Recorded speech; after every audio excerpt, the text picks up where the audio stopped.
Hello? What the fuck? Hold on. That's not the right BGM. Hello! Hello, everybody! Hello, everyone! Hello, everyone! I totally forgot to add the music. Hello! It's been a long week. It's been a while. I just got home yesterday night, and I passed the fuck out. I was way tired, but I did want to tell you guys that yes, I flew to Orlando, Florida, and I went to visit Universal Studios. So yeah. I stayed there for a week, and I went there almost every day except until Saturday. That was like my chill day where I just was like, okay, I'm getting sick and tired of Universal. I kind of just want to chill. I'm tired, exhausted. I need, a breather. So yeah. I missed you guys though. I missed you all so much. There were so many things that were happening during the week while I was gone, so I missed out a lot, I know I missed Nina's graduation, which I was really sad about, but I did send her a video. I'm pretty sure you guys saw what I sent to her, but yes, I did pre-record a video for her, so that way I didn't, technically miss it. So yeah, I was really sad, and there were times where during my trip I was thinking about Nina and stuff, and I was like, I was at Universal too. I was walking around and looking at my phone and stuff, and I was like, oh my gosh, the graduation is happening right now. Or, I was just keeping myself updated and stuff. And so I was like a little sad and stuff, but not too sad to the point where I was depressed, but I wanted to make sure I was still like enjoying myself and stuff, and I'm sure Nina probably didn't want me to be sad, so but I did get over that a week before, because when I was recording it, I got really sad. I started breaking up in tears and stuff because I was like, oh my god, I can't believe this is happening. So yeah, also thank you for the pre-super chats, everyone. Monkey and me, thank you. And Flyboy Joey as well, thank you. Can't wait for the Jollibee story. Oh god, I can't wait to tell you guys that one too, because I was so frustrated and stressed to the point that I turned into total major Karen moment in the car. And Iron Monkey as well, thank you so much. Saw the tweet about Hop concert. Oh yeah, that's right, Hop concert. There were so many conventions happening this end of the year. A lot of us are in different types of conventions and doing concerts and stuff, so I'm very excited. And also thank you, Star Creator, for the spaghetti emoji. Thank you. So from the beginning, I went on as per usual, first class airplane. They served me food and stuff. I got a burger, and it was actually pretty decent, but a little hard to cut through a bit midway, but it was pretty good.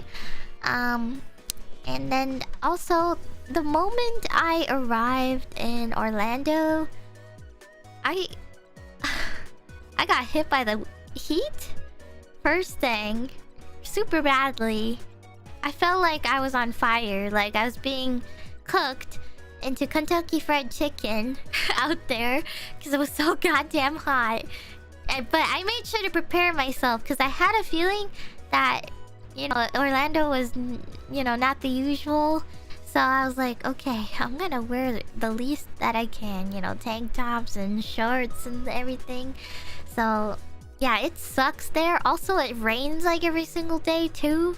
There's never a day where it doesn't rain. So I guess I could say the poor experience of going to Universal Studios is that because it rains so often, a lot of times the rides are closed. They'll close down the rides for safety reasons when it rains, So half the time it was just me walking around and doing nothing basically, except maybe entering shops and stuff. And minor indoor rides that still are open, but a lot of the outdoor ones, like the roller coasters and stuff, were closing down all the time because even if it was sprinkling, they already start like expecting to like close the whole entire thing already, and I'm like, man, come on, just rain a little bit and move on. Go away. So yeah, basically that's what most of the weather was like there. It was burning my skin off. I'm getting a major tan from it, and also this was the first time that this has ever happened to me, but my scalp turned pink. Like, and whenever I brushed my hair or touched it, it burned. Like, it stinged really badly. So that's when I realized I should just wear a hat, because I'm not really a hat person, but I did end up buying myself like those bucket hats and whatnot with the little drawstring at the bottom. So I got one now, so it'll protect my scalp. So yeah, I've never experienced burned scalp before. I honestly didn't know what I could, like, what to do, because I've never put sunscreen on my scalp before. It's just never happened before. So now I know my lesson next time if I ever go somewhere super hot. So yeah. And I did buy sunscreen though, so don't worry. I didn't get any major skin burns. It's just that it really felt super hot and burning, and I was on fire every day. There was like never really a day where it was cold, really. More so it's like towards the nighttime and stuff, and it maybe gets a little bit chilly, but it's humid and hot, and ugh. I felt disgusting every day. I had to shower like almost twice a day, even sometimes, depending on what I was doing. So note to self, I could never live in Florida. God, it was just so hard. Also, thank you for the super chats, Raja. Thank you. You have the power of Jollibee spaghetti. You know, I'm not gonna lie, like, it was really good. The spaghetti was super good, but I feel like I could also just go home and make it too, you know? Because it was basically, you know, normal spaghetti, but it has like this interesting sweet flavoring that they add to it, and I really like that. So I want to learn how to make it at home, so that way I can have a Jollibee at home. Because I don't have Jollibee in my area, so I'm gonna see if I can learn to make it at home, which it doesn't seem too difficult. I think you just have to get the right ingredients and stuff. So banana ketchup, is that it? Oh, they use banana ketchup. That's good. I'm not really a banana person. Huh, interesting. Oh god. Okay, I'll tell you guys the story in just a moment. But also, thank you for the super. Thank you so much. When I went there, I went to Avatar Navi Ride in Animal Kingdom. Wait, are you talking about Disney World? I didn't go to Disney World. But I just want to let you guys know, I went to Universal Studios. I didn't go to Disney World, so I didn't go to, you know, Avatar or Animal Kingdom or anything like that. I'm probably gonna save the Disney World trip like for another year. So because I went there already. Well, not there. I went to Disneyland in California earlier this year, so I didn't do Disney World. I just wanted to experience Universal Studios because I've never been there, and I just wanted to go there so I could say I've been there. So yeah, I mostly just was there to see what was there, to like what was offered there and stuff, because I didn't know what they had to offer really. So and also thank you, Gingerbread Man. I went to Universal same time as you. I really enjoyed roller coasters. My favorite was the Velocicoaster. Oh yeah, I went on that. I went on the Velocicoaster and I screamed so loud. It was so scary. Like the acceleration parts of that ride really freaked me out, and I screamed from the top of my lungs because it felt like I was going super fast. I think that was probably like one of the fastest rides I've ever been on. Like that one, that one was scary. And then the part at the end where it like puts you upside down over the water and stuff, that part scared me too, because it felt like my head was gonna touch it. So it was so scary, but I had fun. Although I don't think I would go on it again like twice a day. I would say that I would just go on it once per day. Because it really does take a lot on you. As someone who has like a little bit of motion sickness, I can handle different varieties in a day, but I can't go on the same ride like more than... maybe... it depends. Depends on the ride, but if it's like super motion sicky, then I only go on it once, and that's all. But I can't do more than once, so... Velocicoaster is one of the rides where I think once is enough, but maybe another day. Because it really took a bunch out of me, so... But yeah. Also, thank you, Chimoni! Thank you for super! Thank you! As a Florida man born and raised, good job enduring the humidity. Thank you. Thank you. I did bring my own umbrella, so I was able to use it occasionally and stuff, so... and also thank you, Iron Monkey. How about we cook you some spaghetti for our date? You know, anyone who cooks me spaghetti, I'd be happy. Spaghetti and pasta and stuff, those are my top favorite things to eat, so I would love to. You know, if we just went to Olive Garden or whatever, I'd be down. A cute umbrella? No, I just had a basic ass black umbrella. Nothing cute or anything, but if I do, maybe I'll find it somewhere else. I know Japan has the cutest things, so maybe I'll wait till then. So let me tell you guys some of the things I rode or went on or did. So starting with just Universal Studios, that park specifically. So it's just Universal Studios, not like Islands of Adventure or Volcano Bay and stuff. So Universal Studios, I think the first thing I went on was the... I think it was the Despicable Me Minions ride. It was the... Well, it's like a simulation one, I believe. Yeah. There was a lot of simulated rides. So, like, you know, you go on, like, the ride and they put, like, screens all over the place and stuff. And you, like, juggle around a bit and stuff.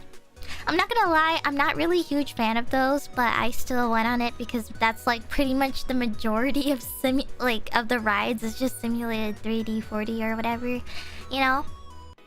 So I went on that one, it was really fun. It was very bumpy. So I was a little motion sick from it, but it wasn't that bad. I enjoyed it. And then I also went on... Oh, I went on the... I believe this is Universal Studios' oldest ride, I think, or like one of the older rides, but the E.T. Adventure ride. That one was really chill. It was really chill and super fun. Like, they put you on the bike and stuff, and you just ride around and look at like immersive props and stuff around. So it's like... really chill and stuff. I liked that it wasn't super bumpy or anything. It was just like a smooth bike ride. Like you just glide around and stuff. And it was very, very relaxing. You know, it was a lot more different than just like crazy bumpy simulated stuff. So I really liked the E.T. ride. I do want to rewatch E.T. because I don't think I recall watching through it all as a child. I've only seen bits and pieces and I have like a basic understanding of what it's about, but I think I could definitely try to rewatch that again. So yeah, it's a pretty old ride is what I heard. So, but it was fun, you know? It was really fun. And then I also, let's see, where did I go on? Oh, you know, so Universal Studios isn't really like rides and stuff, like thrill rides. It's mostly just like chill, like there's just like lots of food areas and shops and mostly shows, and like it's more based on like shows and stuff. There's no like major roller coasters and stuff. By the way, I didn't get to ride everything because a lot of times it was raining, So I missed out on a few rides. So and a couple I was just kind of like, meh, I'm tired. So I didn't get to. Do they have the mummy ride? Oh, I don't think so. I mean, I was trying to look for it, but I don't know if I did. I went to my first show there at Universal Studios. It was I think it's Jason Bourne. I've never seen the series, by the way. I just know of it, but I've never watched it. But I know it's an action-based like movie series or whatever.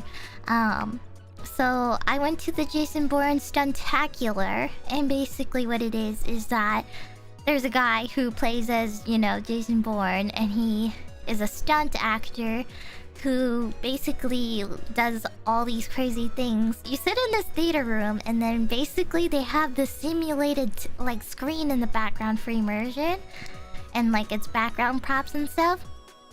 And then they also brought out real props so that the character or the actor could actually like climb it and stuff.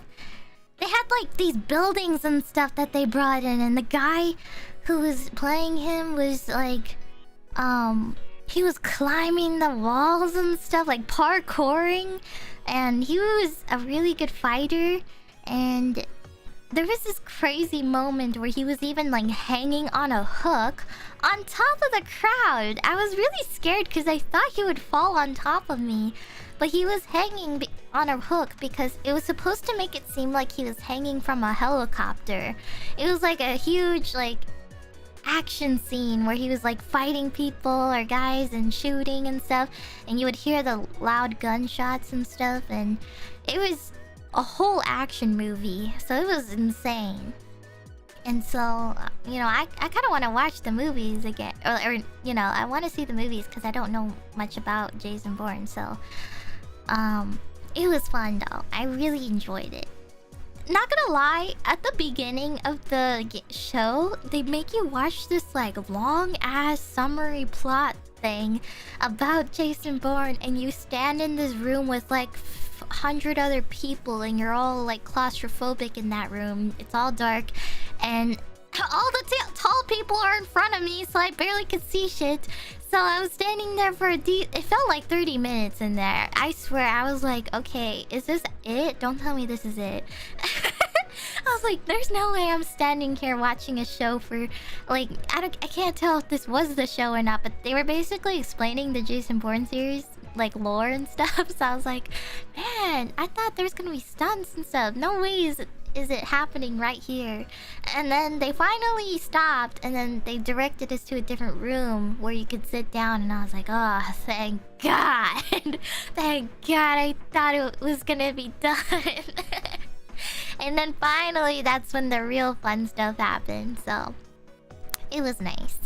So yeah, that was my first show. And then right after that, I went to another show, actually. There was another show right next door because it literally was about to start. So I ran as soon as I could to make it in. And I went to the what's it called? I think it's called Universal Orlando's Horror Makeup Show. And basically, it's sort of like a comedy show where the people are like basically trying like horror prop stuff, like a fake knife, but it's like they basically teach you about how horror movies like make horror so realistic and stuff, and like, you know, they use like fake, like, you know, knives and stuff, and there's like blood that comes out and stuff. They asked like a volunteer from the audience, and thank God I was in the back. And they picked this random lady, and she stuck out her arm as they directed her.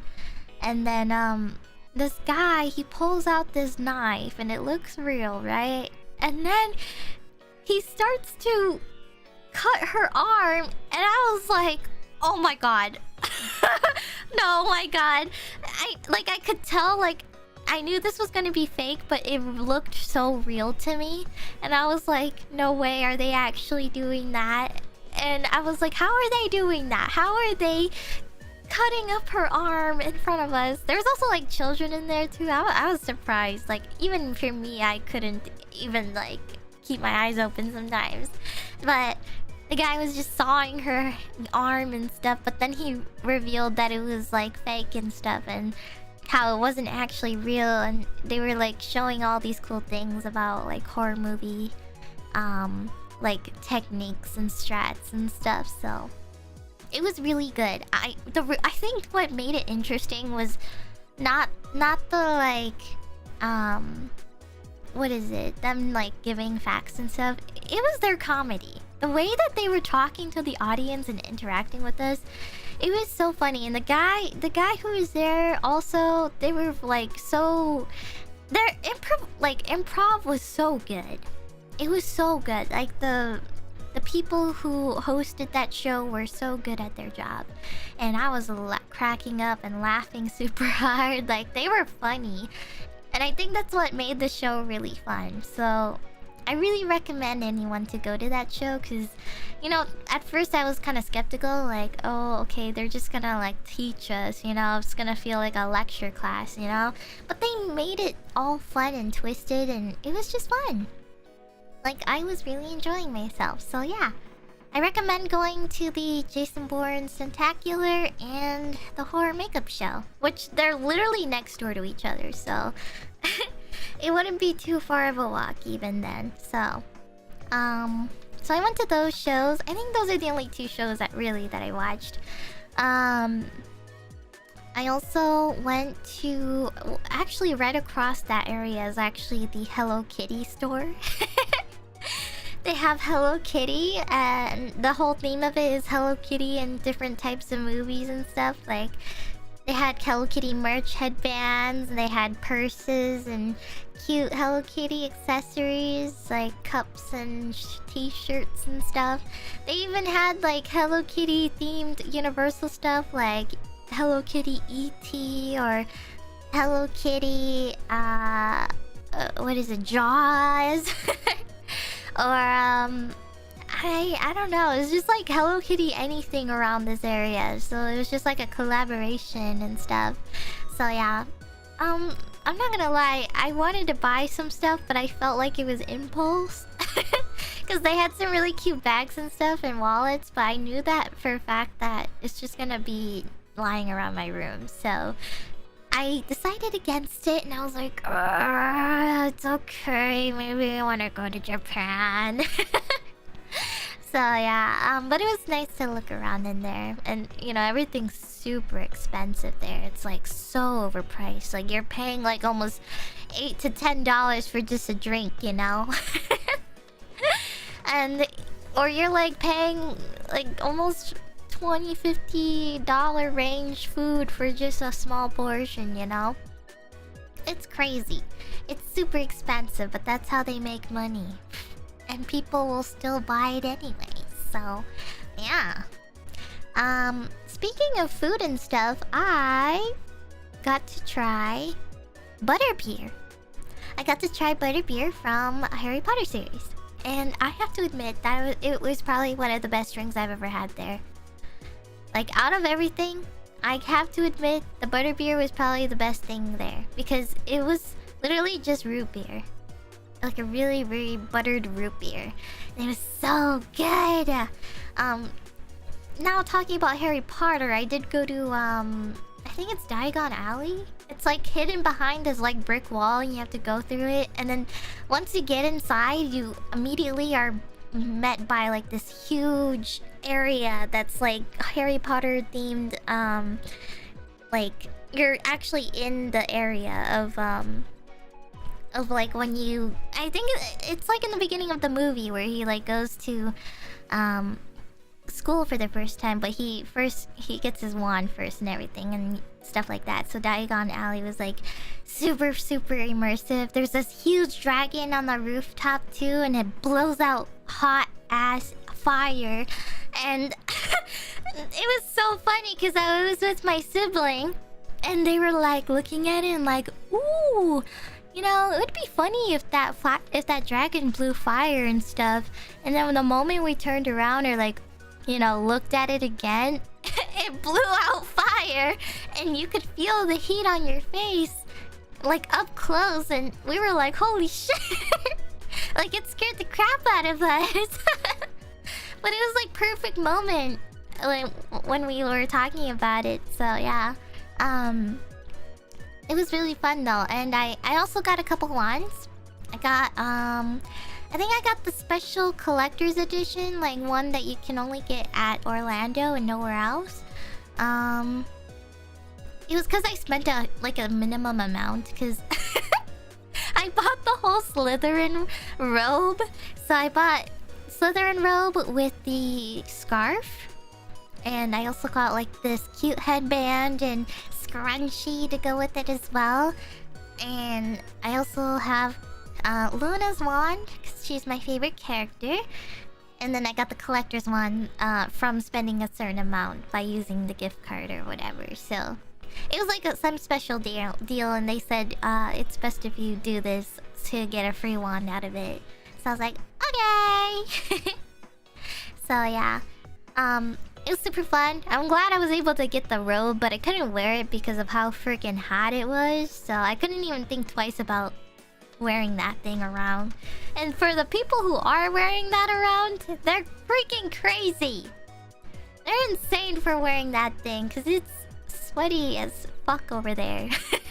So many people too, so you feel everyone's body heat and stuff, and it's like yucky, and everyone is just dripping and everything. So it's super hot. I had to drink so often and go to the bathroom every time. Actually, almost like every 1 to 2 rides I had to use the bathroom, and I don't know why. I had a really bad bathroom problem where I was going to the bathroom every 1 to 2 different activities I was doing, basically. Like, I would go to 2 rides and I would need the bathroom, and then after 2 rides or going to a shop, I need the bathroom. Like I was drinking so much because I was so dehydrated for walking the entire day. So it was so crazy. Ugh, I'm so tired. Like right now I feel tired. I almost didn't stream today because I was like, I kind of just want to chill. But you know, after I came back home, I slept, and then I woke up. I went to the gym today, and then I wanted to get a pedicure, so I got the most expensive pedicure at that place. I mean, it wasn't that expensive, but it was like the most expensive option they have there, and I got one, and it felt so nice to put my feet in water, and they put like these like bath salts in it and stuff, and they massage your feet and put things on you, and they even did my nails or my toenails and stuff, so it matches the color of my nails. So yeah, it felt really nice. But I felt bad though, because I worked out, and then, you know, I had like sweaty feet and stuff. Like probably my socks were like stinking up, you know, like after a good ass workout. So when I was like, you know, taking off my shoes and stuff, I was like, oh god, I'm so sorry.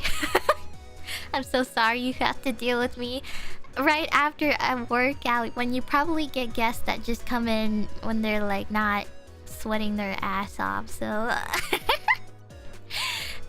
I felt so bad, but it's okay, because they were wearing masks and stuff and wearing gloves anyway, so I'm like, you know, maybe this is okay. I won't do it too often, but it felt nice after. So anyways, going back to Universal Studios, I also went on whatchamacallit. Oh, actually, sorry, I was still talking about Harry Potter. I got the money exchange thing where they basically give you like their own currency in Hogwarts. Or, I mean, sorry, I think it's in Diagon Alley, I don't remember, but they do have this bank area, and you actually see like the little goblins, or I forgot what they're called, but they have like this weird money exchange thing, and I got one just as a souvenir and stuff, and it was really cool. So yeah, it was really cool. Honestly, the best thing, they're elves. Oh, Gringotts? Yeah. Gringotts Bank. Sorry, I can't remember, but Anything that looks like a tiny elf looks like a goblin to me. Sorry, Pomu. I mean, fairy. I mean... Don't tell her I said that. I don't think little fairies are goblins or anything like that. What did I eat there? Aside from butterbeer, I also went to... I kind of snacked a lot, but... They have like an Auntie Anne's at like every corner. I'm not gonna lie, I swear I saw Auntie Anne's like at every corner or something, because it was following me everywhere. Can never get away from their pretzels. Oh, that's right. I went to this fancy like Mexican place, I think. It was called Cafe La Bamba. And I'm not gonna lie, it hit really good. I was eating a lot of seafood for the past few days of the trip, and I was like, man, I just need something different. I'm tired of seafood or sushi. So I went to Cafe La Bamba, and they served like, basically it was just like Chipotle or, you know, tiny tacos and stuff. So yeah, it was super good. It was super duper good. They had just like rice bowls with meat and stuff. So, and you know, it was basically Chipotle, but you know, it was pretty good. I think the meat there was just a little better. So yeah, it was pretty nice. Oh, and there was also I tried these crepes. There's these crepes, and it was like one of those like random food stands around, and I got myself a crepe. They were also selling these like what was the other option? Was it briskets? I can't remember. It was like crepes, but they put like meat inside it and stuff, and it was so good. I can't remember, but they had crepes and it was so good. And I don't know, it was just really, really good. Ugh. I was eating way too much though. I think I ate more than I usually did on a normal basis there. I wanted to try everything as much as possible, so I tried to eat and stuff myself every day, because I knew that I would probably never have this opportunity again, so I ate a bunch. So, yeah, that was mostly it. I did go on the Simpsons ride, which was another simulated one, and that was pretty fun too. It was like those 3D simulated like things again, and you were like on a roller coaster and stuff. So, the only thing I kind of wish I could have done, but I didn't have the stomach for, was the Krusty Burger.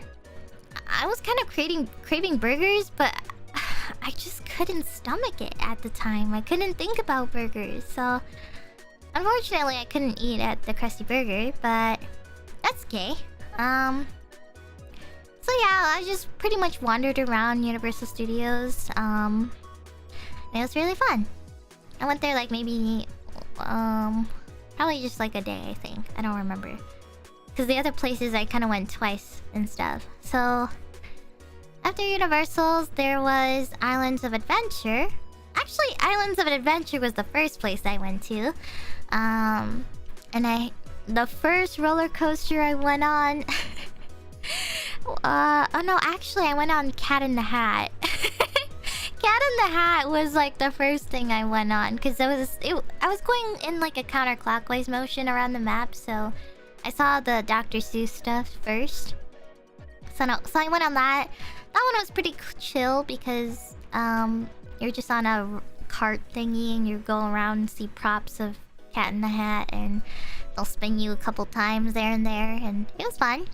It was a good warm-up, and then then the next one I went to immediately was I went to one of the best rides there actually, which is Hagrid's Motorbike Adventure, all the way in the Hogwarts area, where you can actually see the Hogwarts school in the background. And I went on Hagrid's, and I'm not gonna lie, that one was so fun, but took me by surprise because I had no idea what to expect. I sat in the bike seat, you know? They have like the bike seat, and then they have like this littler one where it's like a bit the person has to sit a little lower heighted. But I sat on the fancy bike on the right side. Yeah, there was like a fancy bike and then the sidecar, but I sat in the bike, and because of how short I am, I had to lean in a little bit further forward just to reach the handlebars. And it was fun, but there was a part that really scared me because it went there was a part that accelerated super fast, and I was so scared, but I had so much fun. And then I think the only thing I didn't like about that ride was at the end they make you go backwards, but that's just like a me problem. I have like motion sickness sometimes, so that was the only part I didn't enjoy too much, but it was a cool concept. But overall, I think that was probably like the best ride so far. Next to Velocicoaster, which was really fun as well. I could probably do Hagrid's twice, but Velocicoaster, it's a lot. So, I think those were like my top two right there. The other one I really enjoyed was the Incredible Hulk coaster. And I actually got lucky with this one because this one the ride was closed because it was sprinkling. So once it reopened, I immediately went in. So I was able to get like to the front really easily. And I'm not gonna lie, it was really fun. Like the launch part at the very beginning is really, really cool. And the rest is pretty easy. That one was pretty easy. The Hulk one was slightly slow and during some parts, but I think it's just like it's a pretty mild ride. So it wasn't like too scary. It's not too scary. I think everyone can handle it, but it was fun. So yeah, I like that one. Did I go on the Riptide? I didn't do any. Okay, so I didn't do any water rides because I didn't really want to get wet, to be honest. Which is weird because, you know, as a kid, I loved going on the water rides a lot, and I wouldn't mind getting wet. But for some reason, older me is saying, no, it's not for me anymore, or I just didn't want to get wet. I don't know. I just didn't want to be drenched like all the way, you know.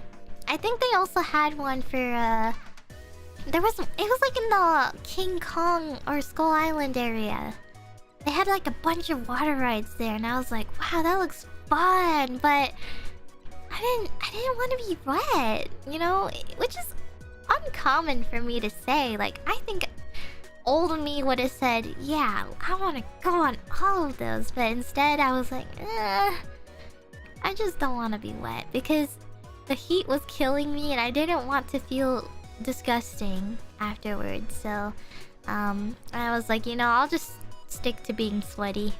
I don't want to deal with being wet too at the same time. So maybe next time when I'm a bit better dressed or something, or mentally prepared for it, maybe. So yeah. Speaking of King Kong, though, I did go on that one ride, which was Skull Island Reign of Kong.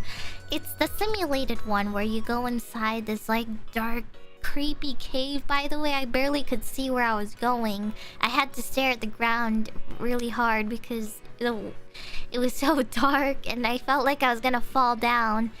But it had some technical difficulties with the ride, but finally I was able to get on when it reopened, and I have to say that one was the coolest, I think, simulated one, because that one made it seem like you were in a bus and you were getting like, it felt like they were actually pushing you inside and stuff. And it was like, oh wait, you know, it's not as what was it, it's like simulated but it's 3D.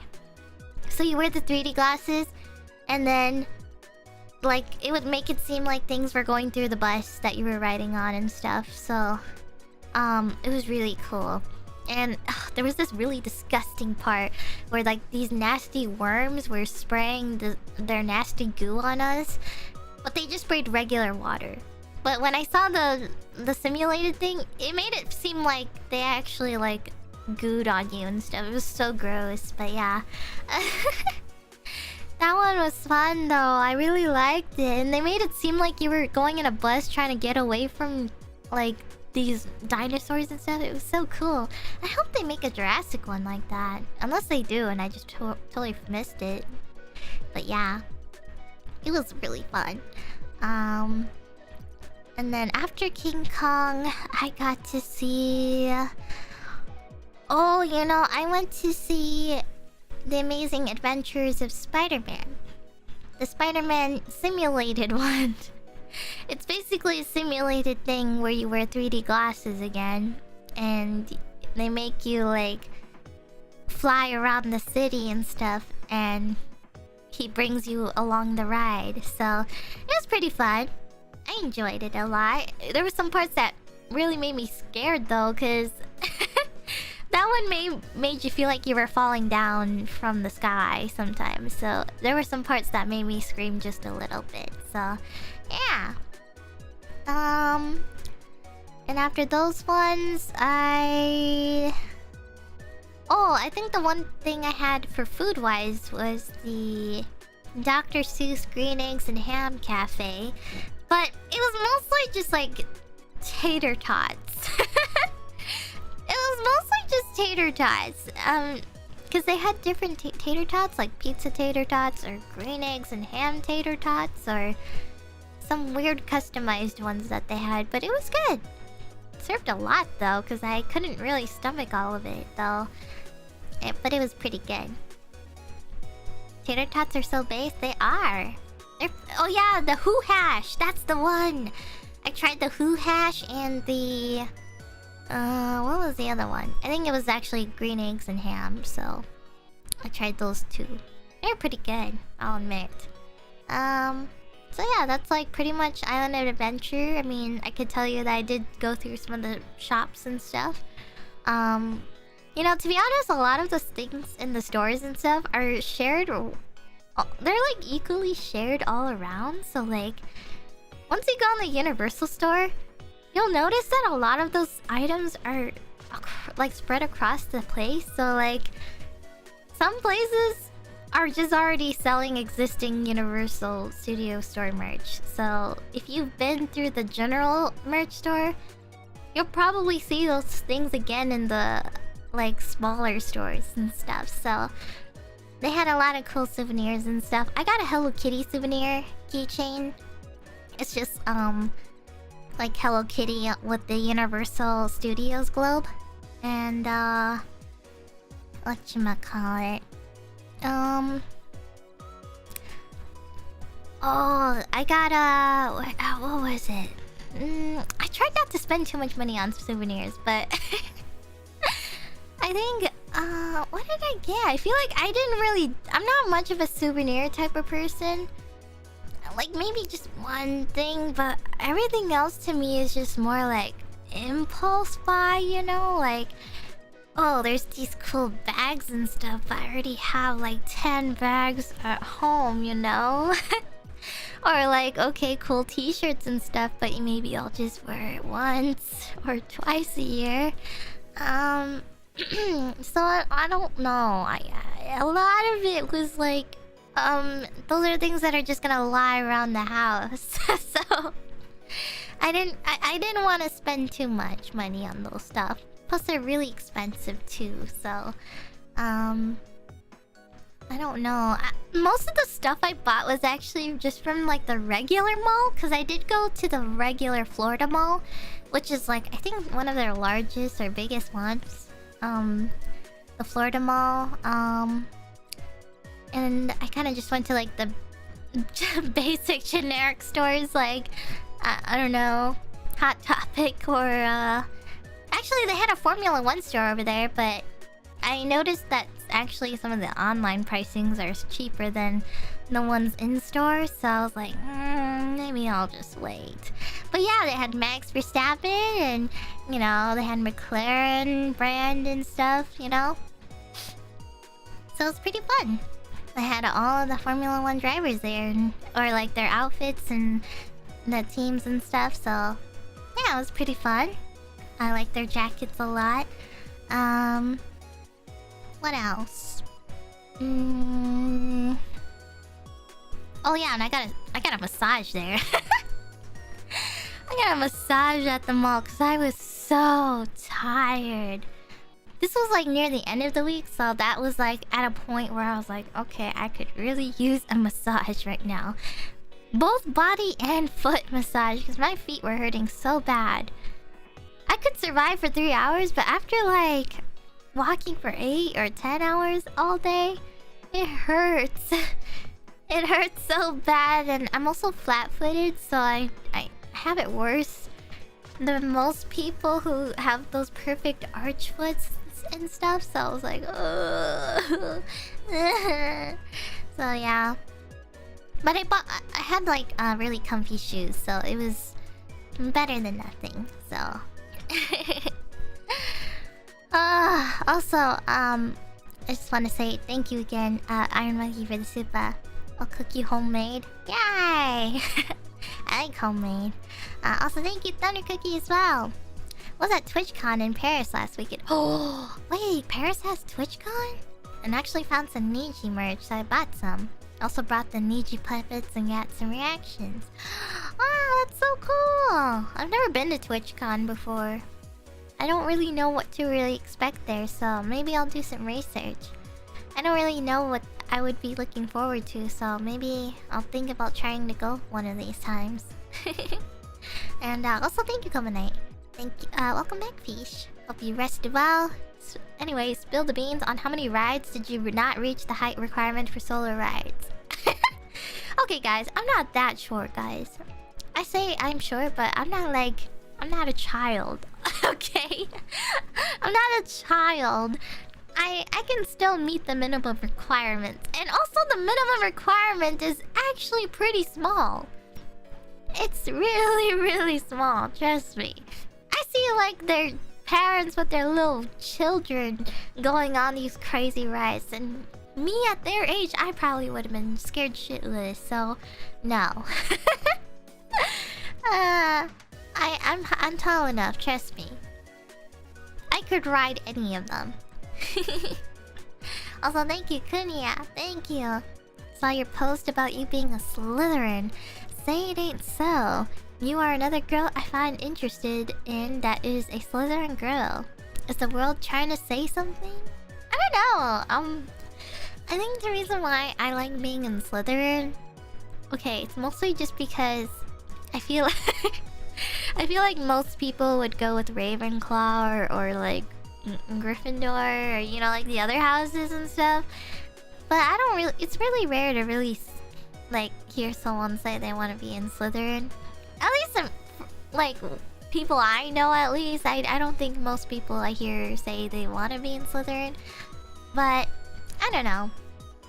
I just find it a little edgy. It's a little edgy, and I feel like it fits me. You know. It's a little edgy, you know. Also, Draco is just like one of my favorite like bad characters, you know.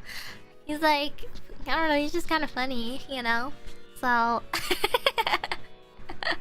he's just a little funny to me, and I just want to be in the same house as him. I think it's kind of funny. So yeah, I'm a Slytherin girl. I don't know, I also think the green that's used is also really good too. I don't see myself as the other ones either, because like Ravenclaw, I'm definitely not smart at all. I'm intelligent. Unintelligent. I'm not smart enough to be in that one, but I don't know. I just think I just see myself in Slytherin. I like to cause chaos a little. In my own way. That doesn't cause too much chaos. So yeah.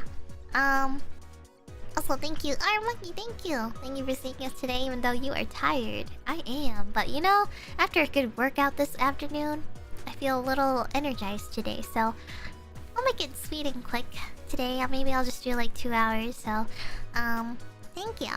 And Fufu, thank you as well. You made it super. Thank you, thank you. Too scared for Gryffindor and too cool for Hufflepuff? Yeah! I'm too fish-brained for Ravenclaw. I'm too scared for Gryffindor. And I'm too cool for Hufflepuff, so yes. Flip's hair, that's basically how I see it. Oh, by the way, aside from, let's see, there were some characters I saw too. I saw Optimus Prime, and I think I saw Megatron as well. Captain America around, some Despicable Me characters like the children, and some Simpsons kids as well. And aside from Universal Studios and Island of Adventure, I did also go through City Walk. And I have to say the best thing there is the Chocolate Emporium. Dining in that place was so fancy. It is super... Wait, what? Optimum... Wait. Optimum Pride? You guys made me think I said something wrong for a second. Oh, unless I did. Did I say Pride? I don't know. Did I say Pride or Prime? I can't remember now. It's a meme? Oh, it's a meme. See, I don't know anything. I'm not caught up with these memes. Optimum Pride? What is that? It's a Pinoy meme? Oh. Ayo, Optimum Pride? What? What does it mean? Wait, I'm gonna look this up.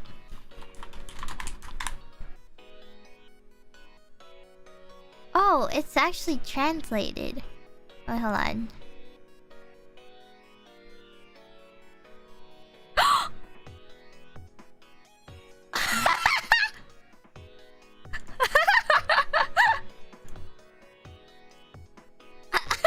What the fuck? What is those sound effects? He's like...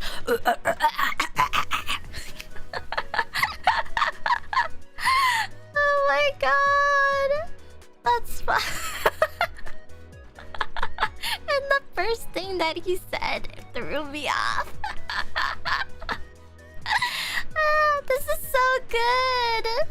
That is so good. Wait, I'm gonna like this video. That's so good. Optimum Pride. Optimum Pride. That's good. The way he said it was just good. It was perfect. Thank you for showing me this. Thank you. Thank you. Thank you. So aside from Optimum Pride, yes, I went to dine in at Chocolate Emporium at City Walk, and surprisingly, they had some really fancy food there, and the service there was very fancy. You sit in this very fancy restaurant, and I got myself the shrimp... what was it? It was like a shrimp pasta thing. Oh no, sorry, it was mac and cheese, I think. Or... I don't know.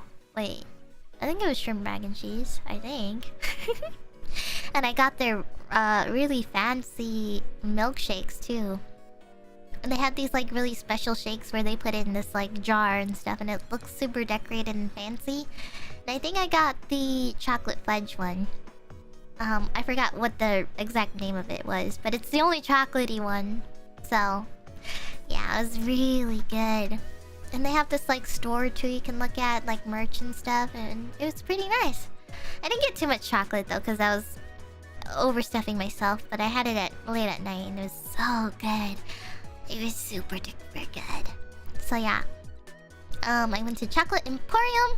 I also tried the Cowfish Sushi burger bar. But I only tried the sushi. The sushi was actually pretty good. I was watching a video about this place, and they were buying... The person that was buying the food there made it look like it wasn't fancy, or it looked mid. So I had very low expectations when I went here, but when I ordered whatever I wanted, it looked fancy and good. And I was like, okay, that person on YouTube literally just bought the most basic, boring thing on the menu. So... I take it back. It was actually not mid. It was pretty good. So, I had sushi there, and then occasionally I stopped by Starbucks a few times. You know, I was getting a little dehydrated, so I got my dragon drink. And I went to Cold Stone because I wanted some ice cream. I mean, there were some other ice cream places too, but Cold Stone was the closest and less busiest. Because I swear every food place had like a long ass line at the food stands waiting and stuff. I didn't want to wait, so... Also, there was a lot of cool shops there that you could go to. So I went to go to the Legacy store with all the old Universal stuff. And the current one, which has the current stuff, you know? So I went there and... Oh, they also had these... They had an escape room area. And it's called Universal's Great Movie Escape. And they had two options, which was Back to the Future and the other one was Jurassic World. So I chose the Jurassic World option because that's the one I'm a bit more familiar with. Back to the Future I saw it like a long time ago as a kid, but I don't really remember much, so I just chose Jurassic. And I have to admit, I was probably the stupidest person there ever. Like, the first room was the hardest room out of all of them. It was so stupid. I felt bad because we didn't complete the room on time and they just forced us to move on, and I was like, oh god.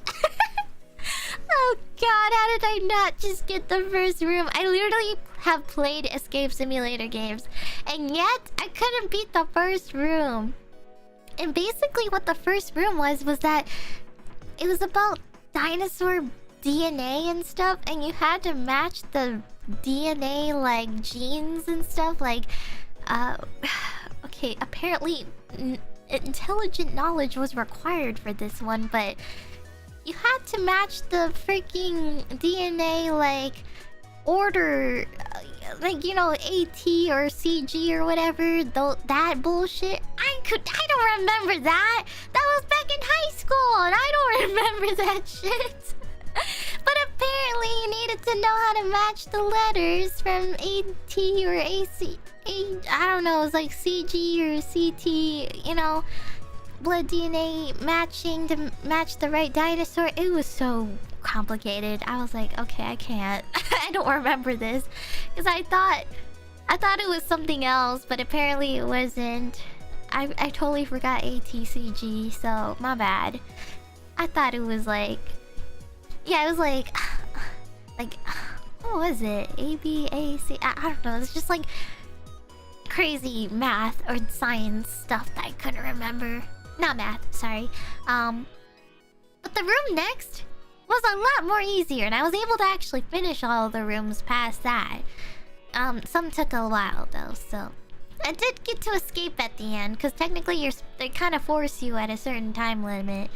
They also have like a ranking thing where if you pass certain stages within time limit or whatever, that's like the level of intelligence of like the escape room you have. So I barely reached like the minimum, which was like the trainee level. Because they had like a master level, like someone who could just finish that thing in like 5 minutes or something, or I don't know. I guess it's for people who are super familiar with the escape room and come back there, but I knew I wasn't gonna be on that level, so I think that one was scary though, because they made you seem like you were being attacked by a dinosaur, and at the very end there was a jump scare. I was in this tiny ass room and I was looking at the window and all of a sudden the window broke and a giant ass T-Rex came out of nowhere, and I fucking screamed so loud for my life. Like, it was the loudest sound effect I've ever heard, and it scared the crap out of me. And I think that's basically what they say for people at the end, is the jump scare. So yeah. I screamed really loud and then it was finally over. They basically give you the jump scare and then they're like, okay, you're done. So then you feel like a sense of relief after. So yeah, I have to admit I was really scared because I couldn't tell if a dinosaur was actually gonna come in or not, so I was kind of scared. I mean, that's technically what Jurassic World is about, or Jurassic Park is. You know, you're escaping from dinosaurs and stuff, but I didn't think being in an escape room would actually make it seem even more real, so I was really scared. So yeah, it was a really fun escape room. I didn't get to try the other one though, because I kind of wanted to resume walking to Island of Adventure, so... Do I have a favorite dino? I don't really know. I mean... No, I don't really have a favorite dinosaur. I don't have anything specific or nerdy to tell you. I'm kind of basic. Like, you know, I'm basic. I like raptors and T-Rexes and stuff. I mean, I like the edgiest, like the edgy ones, you know? Mainstream edgy ones. You know, I think like Jurassic Park really like shows the raptors and the T-Rex in the spotlight so often. It's to the point where I just started to like them even more. So, I'm not really... My knowledge of dinosaurs isn't really huge, so I can't retell you any more about them. So, what else? There was what else did I do at City Walk? Well, not really much. I kind of just walked around. There was the big globe that spins. Oh, you know what? Let me tell you about Volcano Bay. Volcano Bay is the water park at Universal, but it's in a different area where you have to take the bus. So you go to Universal Studios, you go on the bus, and then they take you to Volcano Bay, and then you arrive at this tropical island place. Not a real island, but it makes you feel like you just arrived at like the Caribbeans or Bahamas or whatnot. So all the trees and stuff are very tropical, and it felt like you were walking through the zoo almost. And yeah, I went there and I swam. It was really fun. But I think the one thing I hated about that place, and I really regret doing this, was putting my shoes in the locker. Putting my flip-flops in the locker and just relying on my barefoot out there. That was my worst mistake, because it was hot out, the sun was out, it was cooking the floor, and I was stepping on lava the entire time. And the sand! The sand was lava! And I think it felt like you were stepping on a cooked, turned-on stove. Like if you just left the stove on and you stepped on it with your bare foot. That's how the floor felt. Everywhere. And I almost cried. I almost cried. And like, tears were gonna come out from how bad it hurted. It was so painful that finally when the ride started to close because of an incoming dark thunderclouds and stuff came by, I put on my shoes immediately, but oh god, it was the worst thing ever. It was probably the worst thing about that place, and so next time I'm gonna wear flip-flops and just take care of it.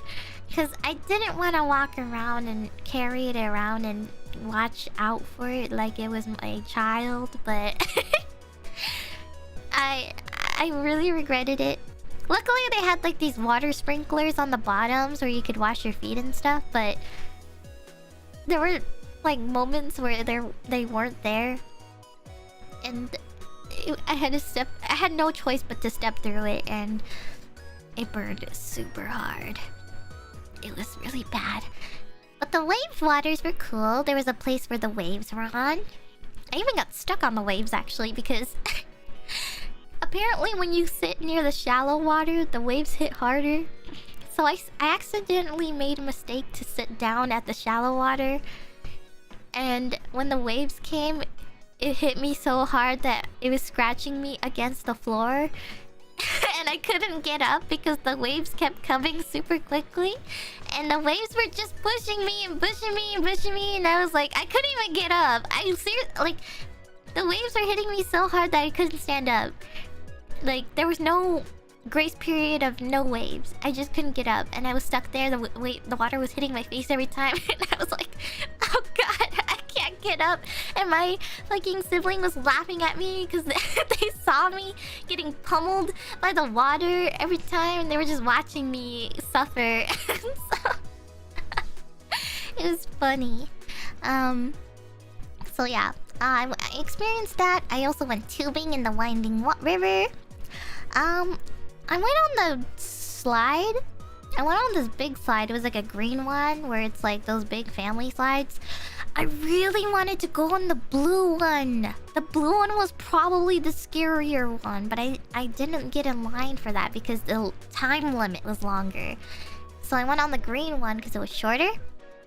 But when I went in line, I saw the blue line and I was like watching the blue side and people were screaming and stuff because of, you know, it was like one of those huge, it was like those huge slides where like it's wide and you go up against the wall like you're almost horizontal almost.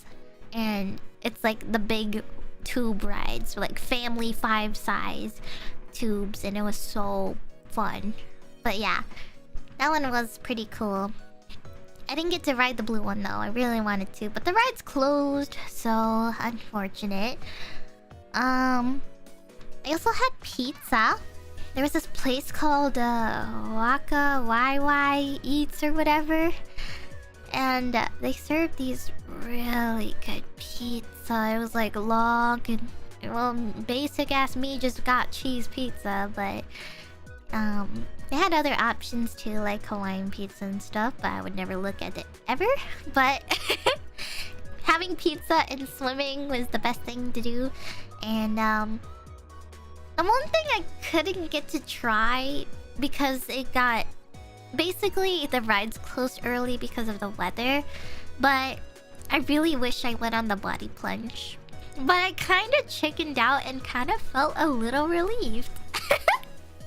Not gonna lie, I wanted to try the body plunge slide, but after the weather came and the rides closed, I was like, you know what? I actually don't care. I don't mind it closed because maybe I don't have to try it.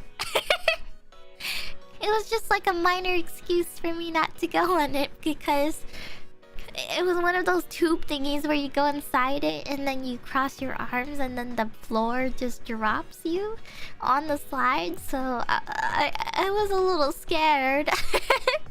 Not gonna lie. They don't even tell you when they drop you. They just let go whenever, and it's scary.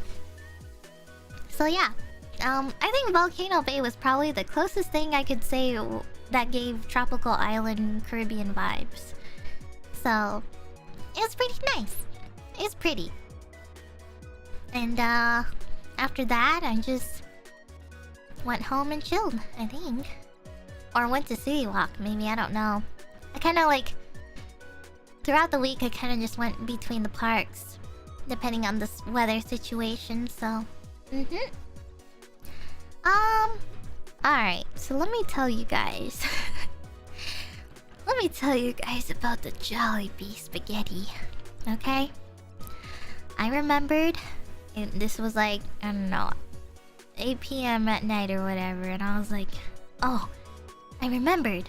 I wanted to try Jollibee. It was like 40 minutes away, but you know, I don't care. I wanted to go there, no matter what, because this would be a missed opportunity if I didn't, so I drove all the way to Jollibee, 40 minutes away, and actually on the way, almost got into a car accident. No, we almost got into a car accident. This car in front of us, like, it made a wrong turn or something. Like, it turned into the wrong area, and it got bumped on the curve really badly. It went on the curve and the car bounced really high up, And my heart stopped for a second. I swear my life flashed before my eyes. Luckily, we swerved. And the car was beeping and making the swerving noise, you know? I was like, holy shit, what the fuck is happening? And we got on the second lane safely. But I was so scared. I was so scared. I was like, what the fuck? I got so scared. Like, it happened so quickly, but I swear there were... Like, I thought if we didn't swerve quick enough, we would have ran right into that car. So, it was really difficult because it was like late at night and stuff. It was really, it was like 10 p.m. or something. And finally I arrived at Jollibee. And then we gone through the drive-thru. I wanted the Jollibee spaghetti. My sibling wanted the burger. So we took our order. And then the person was like, oh, actually, we're out of the burger, but we still have the spaghetti. And so I was like, oh, okay. Then I'll just get another spaghetti then for the other person. And then, they were like, okay, wait, hold on 1 second. And I was like, okay. And then the drive-thru lady came back and she said, actually, we have no spaghetti, but we have the burger. And that's when everything fell apart right there. I thought my world just shattered and everything fell apart after 40 minutes of driving out in the middle of the night and almost getting into a car accident, and they tell me that they're out of spaghetti. I got so pissed. I saw red. Literally, I was fuming. Inside this little body of mine, I was just like, so many thoughts were going through my head right now. And I was like, you know what? That's okay. I'm just not gonna get anything. I'm just gonna get whatever everyone else wants. So I'm just gonna get whatever they want. And then I was so pissed that I just didn't get anything for myself. I was like, no. Fuck that. No, I did not just come out all the way out here just so I could not get any spaghetti. And then they were like, you know, so we ordered and then they told us to drive around and stop.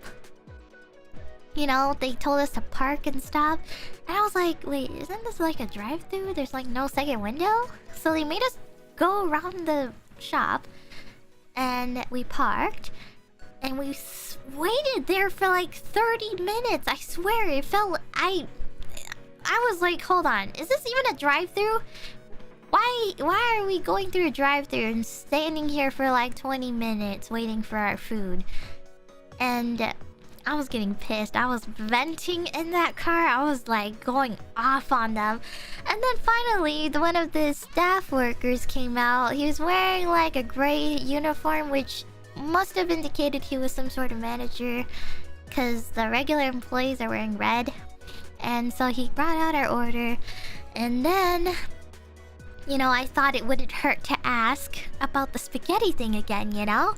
And I was asking about the spaghetti, and the guy there said, oh, yeah, we can do that. Just come inside, place the order. And I was like, oh, okay. And then so I went inside. Then there's these like 2 kids working at the front, like cleaning up and stuff. I think they were getting ready to close. So one of the kids looked at me and he was like, we're closed. And I was like, well, actually, someone said we could come in and place the order for spaghetti. And he was like, huh? Who said that? And I pointed at the guy who told us that, right behind him. And then the kid turned around and he was like, what? And then he looked at the other employee next to him, it was like a girl, and he was like, why did he tell her that? I was like, wait, what? Like, the two kid employees in the front were looking at each other. They were like, why did he tell her that? And like, why did he do that?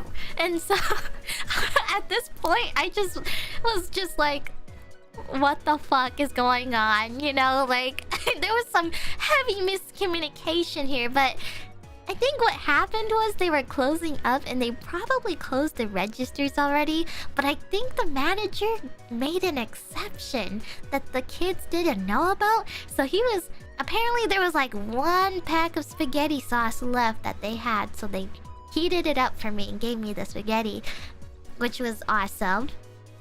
But they were just so confused, and so they were like, yeah, I don't know what's happening anymore. You know what? Here you go.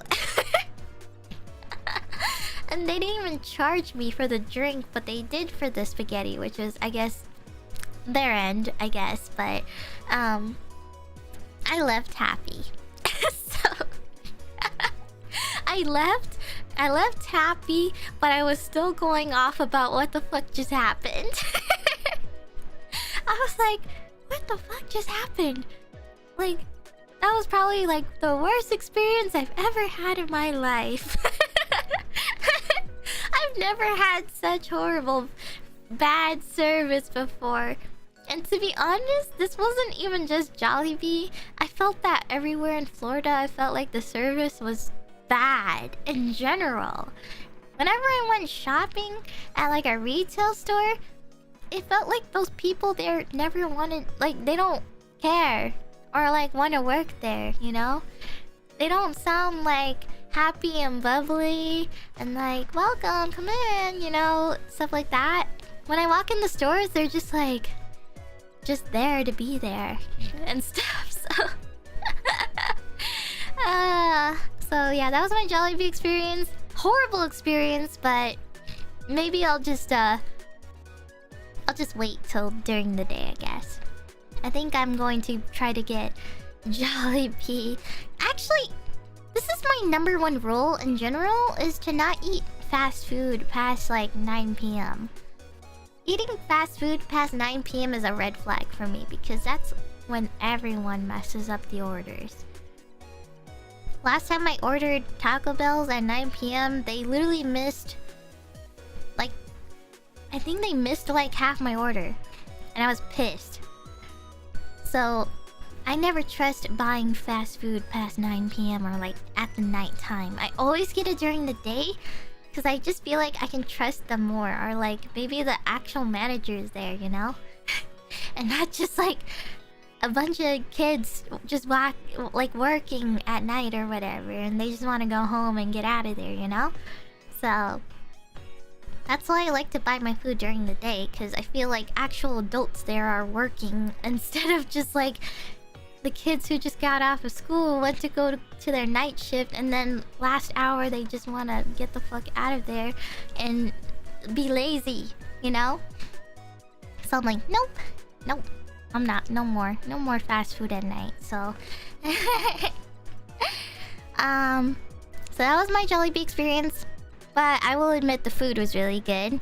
I did get to try a little bit of their chicken tenders and stuff. I haven't tried the desserts yet, but overall the spaghetti was good, but I feel like I could make it at home, so but I'll try to go there at a better time and of day or whatever, so next time maybe. Also, can I just say Florida drivers are crazy?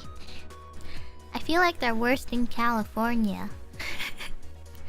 And because I was like in the Orlando tourist area, it felt like half of the drivers there didn't know what they were doing.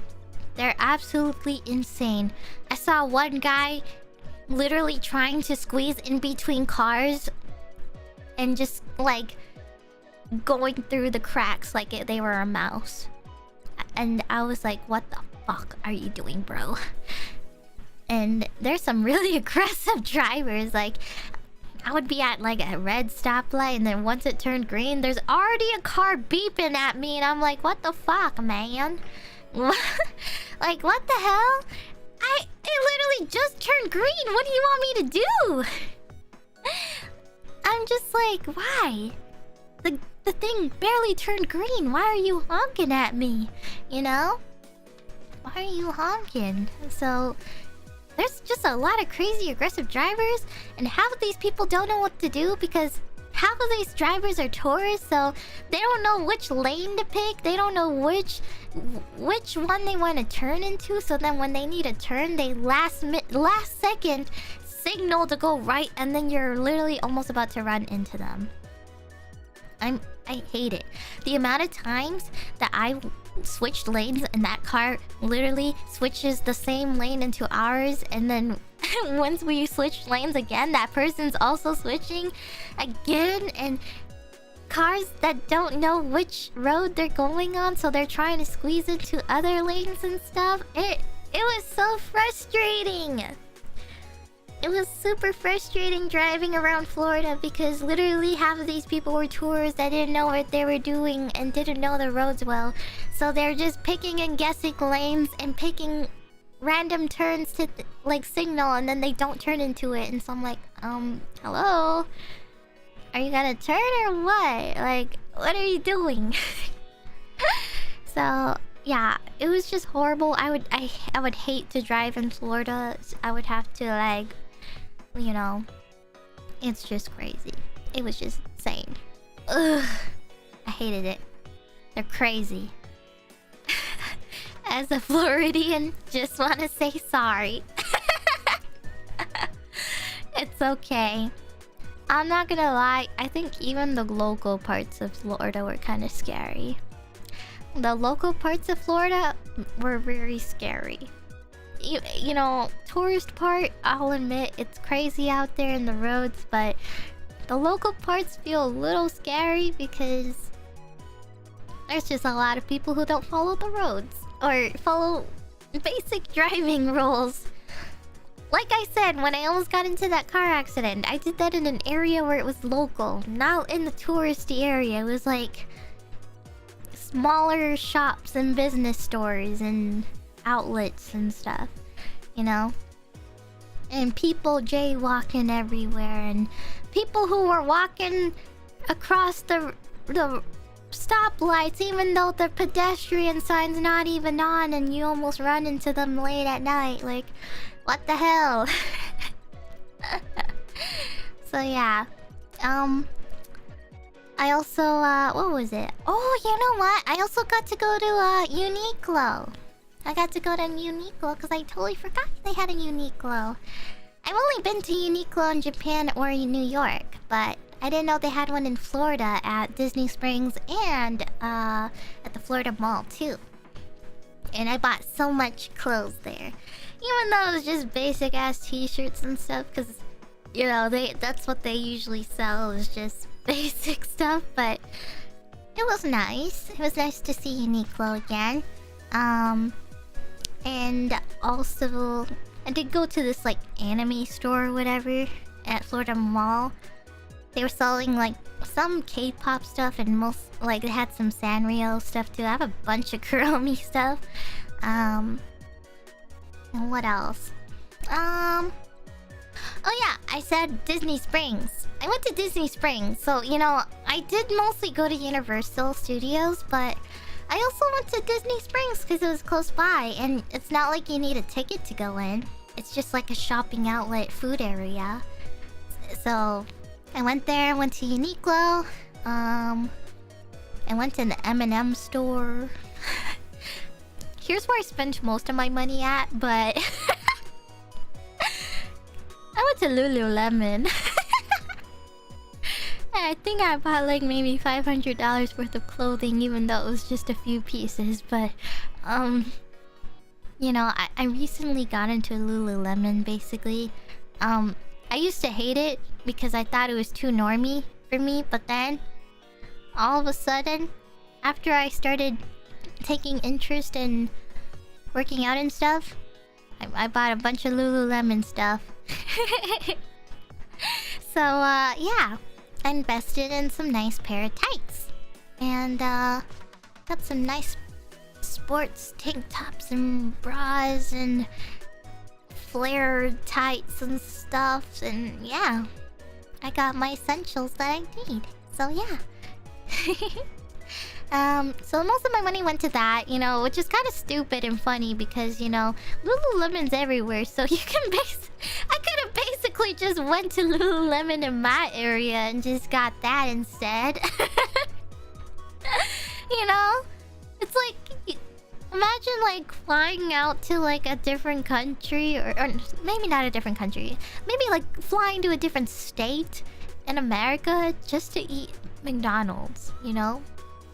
That's basically how it felt when I bought a bunch of stuff at Lululemon because, you know, even though I come all the way out to Florida, I spent most of my money at Lululemon, which is a place I could have just gone to or online, you know? So I just found it really ironic and funny. So yeah. And then I got Starbucks there again, and then I ended my day dining at a place called the Boathouse, I think. Boathouse, it's not really actually a boat you dine on, but it is a boat, but it doesn't move. It's just like a nautical themed boat, and they sell a bunch of seafood and oysters and stuff. And they also have regular stuff too, like steak and stuff. So I got myself, oh my god, I tried some lobster there and it was so good, but it was so expensive. Like, I'm pretty sure most of the meals were like $50. But they gave really large portions though. So that's why it was expensive, but it was super fancy. It was a really fancy restaurant and good service. I also had a margarita there, and I actually it was my first time trying a margarita, but I did a dumb move, and I mean it wasn't too late, but I made a mistake with the margarita. I accidentally stirred it a little. I accidentally stirred it a little, but I was like, oh shit, wait, I'm not supposed to stir it. So I saved myself barely, and I drank all of it. It was pretty good. I think the salt around the cup is what made it really good though. So yeah. It was a close call, but I had it. It was really nice, but my sibling, well, so I was drinking the margarita. I was with my sibling, and they were like, "Wow, you look a little happy." All of a sudden, normally you have like a resting bitch face, but all of a sudden after that margarita, you know, you look giggly and happy all of a sudden. And I was a little bit tipsy, just a little bit. I got a little hyper and excited, and I started asking some really dumb questions. Apparently, I think I was asking my sibling why they call why. Oh god. Hold on, I can't even say this without laughing. Oh my god.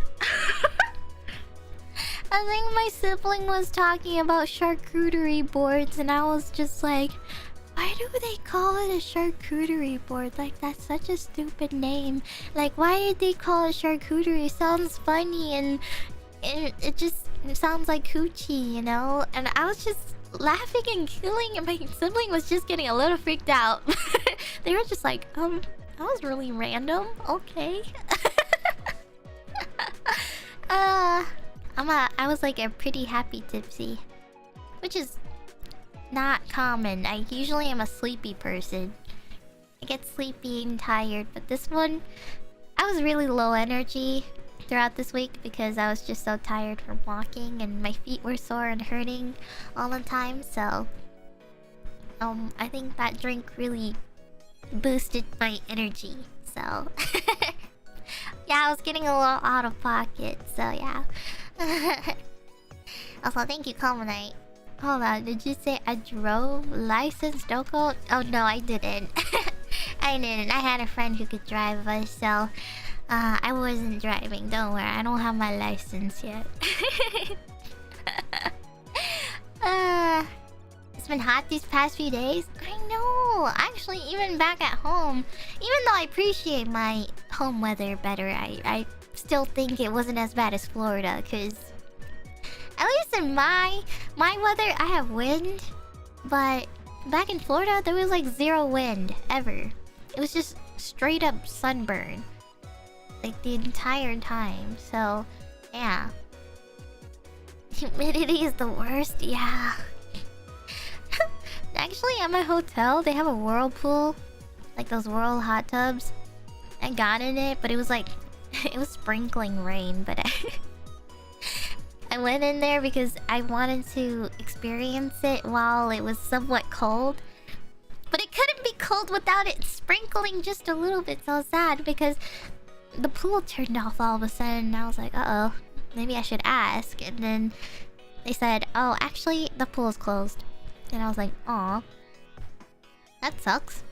I won't get to ever experience a whirlpool outdoors in a nice weather. Because I didn't want to go during a nice weather, like hot weather, because I was cooking in there. It was like a hot stew boiling in that thing. So, you know, I didn't want to do it while the sun was out. Because I was burning and I couldn't stand it. But usually in colder weather, I like to do it. So, I was literally cooking in that. And even outside too, just in general. Also, thank you, Lilac. A Jollibee with no spaghetti is like a KFC with no chicken. Impossible. Pretty sure that worker didn't want to serve you it because it was late. Glad you got it in the end. Actually, you know, I think I know where the confusion was because so they closed the store early. But the drive-thru was open still. And so I think what happened was that they closed the registers inside. And that's why the kids were confused because they were like, why did they tell them or, you know, me to come in? Because, you know, we can't really, you know, ring them up at the register inside when it's already closed. Even though the manager told us to come in and stuff, so... It was just miscommunication, so that was all. I'm pretty sure that was the case. I just assumed because, you know, I've worked retail before. Once the registers are closed, they're closed, you know? So, but I think they made a special exception for me because I guess I'm just that cute. No, I'm kidding, I'm kidding. I don't think so. I think they just wanted to make money. But that's okay. Also, oh wait, sorry, I read that already. What else did I do? I didn't get to explore Disney Springs too much because I only went there like for half a day. So, oh, it's a common strategy to get home earlier when working fast food. Shut down as much as possible and blame lack of food when someone orders from something you've cleaned already. Really? I see now. That's okay. I understand. I've never worked food retail before because I just know it's chaotic always, but I can understand. Did I do anything else in Florida? I went to a couple sushi places and I went to Benihana. Benihana is like one of my favorite places. I've already been there once, but I was like super young. But I went to Benihana. It's like a sushi. Oh, sorry, not sushi. They do have sushi, but it's a hibachi place. You know, where they have the hibachi chef come out and do those quick, like those cool spatula tricks and stuff, and they cook it on the thing in front of you and stuff. It was fancy. It was super fancy. And did they make a volcano? They did! They did! I'd have to say their fried rice is the best. I also had like... So, I think I had udon noodles, like fried and stuff. It was really good. That's basically all I had though, because I didn't want to overstuff myself. So I had that. I also went to this other sushi place. It was more focused on sushi, but... I have to say, this was the best service place ever. I know I said Florida had horrible service, but I think this place beats it all.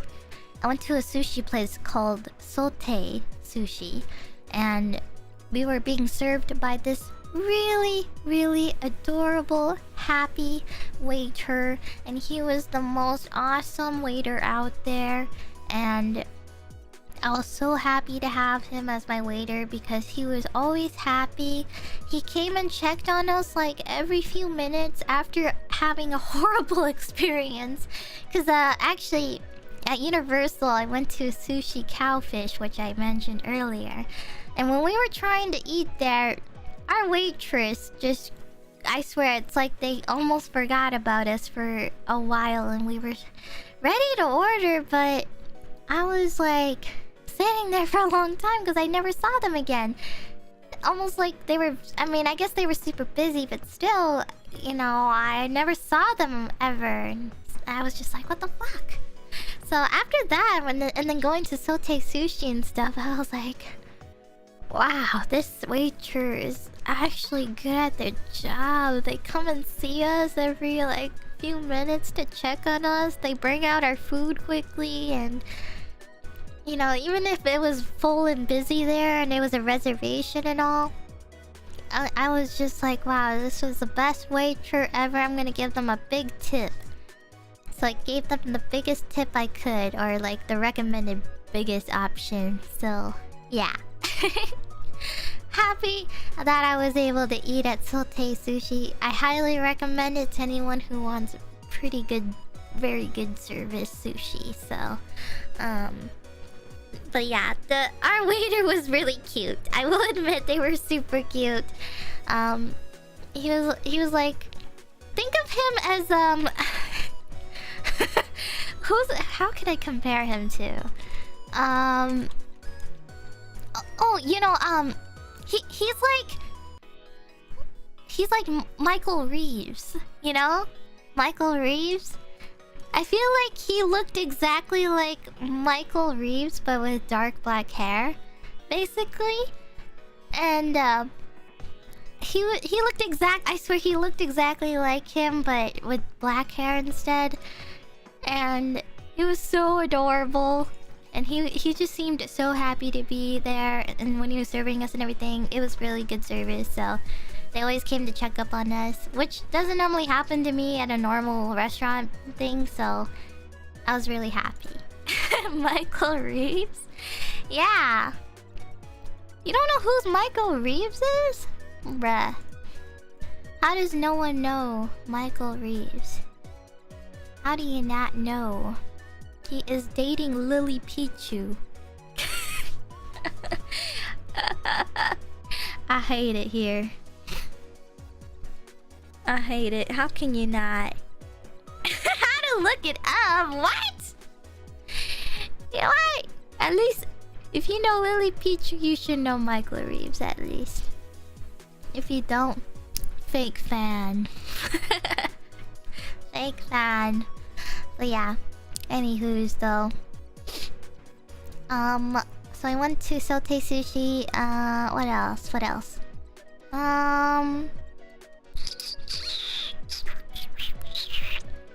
Actually, I think I knocked off everything on my list. Holy shit.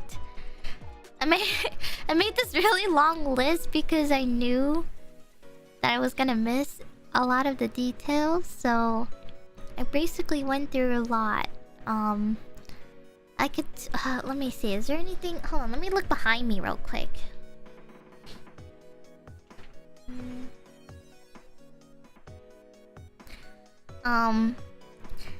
Yeah, I kind of basically described all that I bought. I didn't buy too much physical things because I knew I wouldn't be able to fit it all, but I think majority of my stuff I packed was mostly the Harry Potter stuff. Like, that robe is huge, okay? That robe is pretty big and thick, so it takes up a lot of space in your luggage, so I had to actually pack that in a separate bag. And I have to admit, Lululemon has some really efficient shopping bags. Like, it even has a button where you can button it so your stuff doesn't fall, and that's pretty convenient. It is super convenient and reusable. You can use it everywhere, and it's really nice. I kind of wished I don't really know if it's like better or not, but it is a reusable bag, so it's like super efficient for anyone who just wants to use it everywhere. So, But I really like it, so... Were you not able to wear it in the airport? No, it's just because I didn't want to wear it. That thing is hot! I mean, to be honest, I probably should have worn it, though, because the airplane was freezing my ass off. I was freezing my ass off in the airplane because I thought it would be hot, but I was wrong. I was freezing. I was shivering and freezing, and all my warm clothes. Actually, I did bring a warm sweater, but I put it in the upper part of me, so... Or the upper part of the plane, and I didn't think I would be able to grab it out, since I'm not sure if they let you open that kind of stuff in the middle of the plane. Actually, maybe I could have asked, but it's okay. I didn't want to cause inconvenience or... You know, I just wanted to endear it. I don't like asking for things, so... I watched... Oh, you know, I watched a couple movies on the planes. I watched Birds of Prey, which was a movie I really wanted to watch, but I totally forgot to watch it. Even though Harley Quinn's like my favorite character, you know?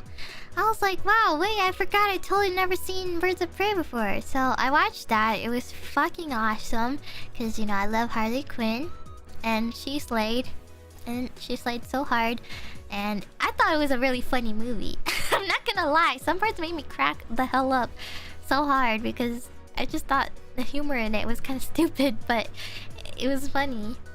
And then when I...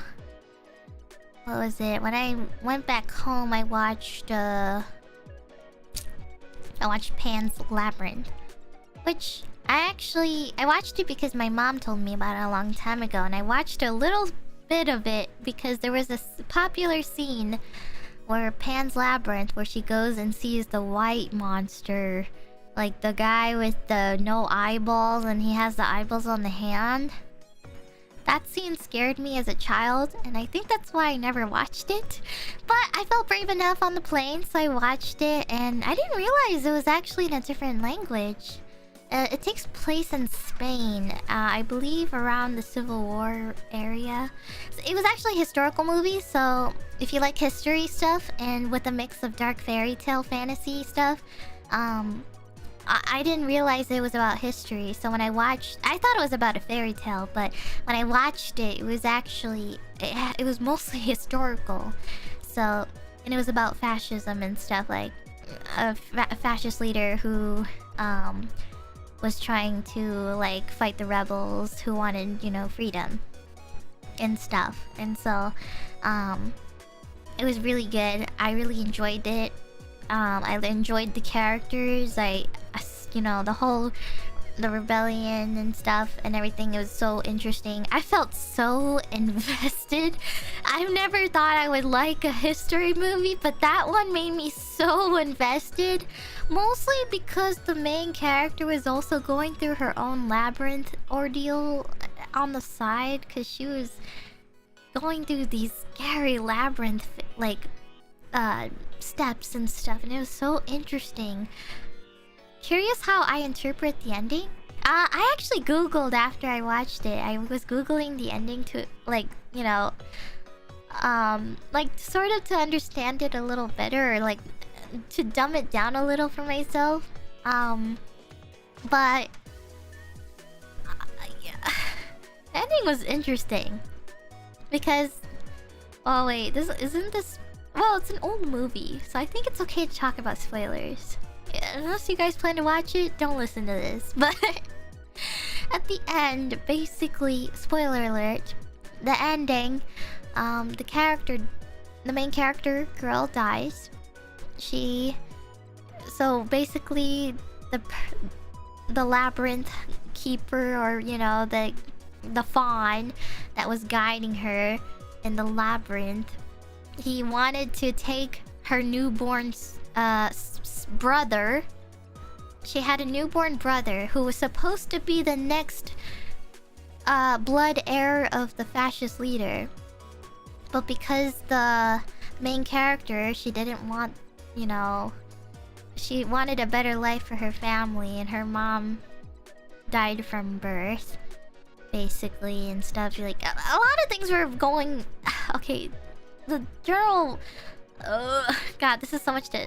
There's so much context needed for this a little bit. Like, basically, her mom died from birth. She was still alive in the movie, but she died giving birth to a son, and that son was supposed to be the next heir to that fascist leader guy who's the stepdad.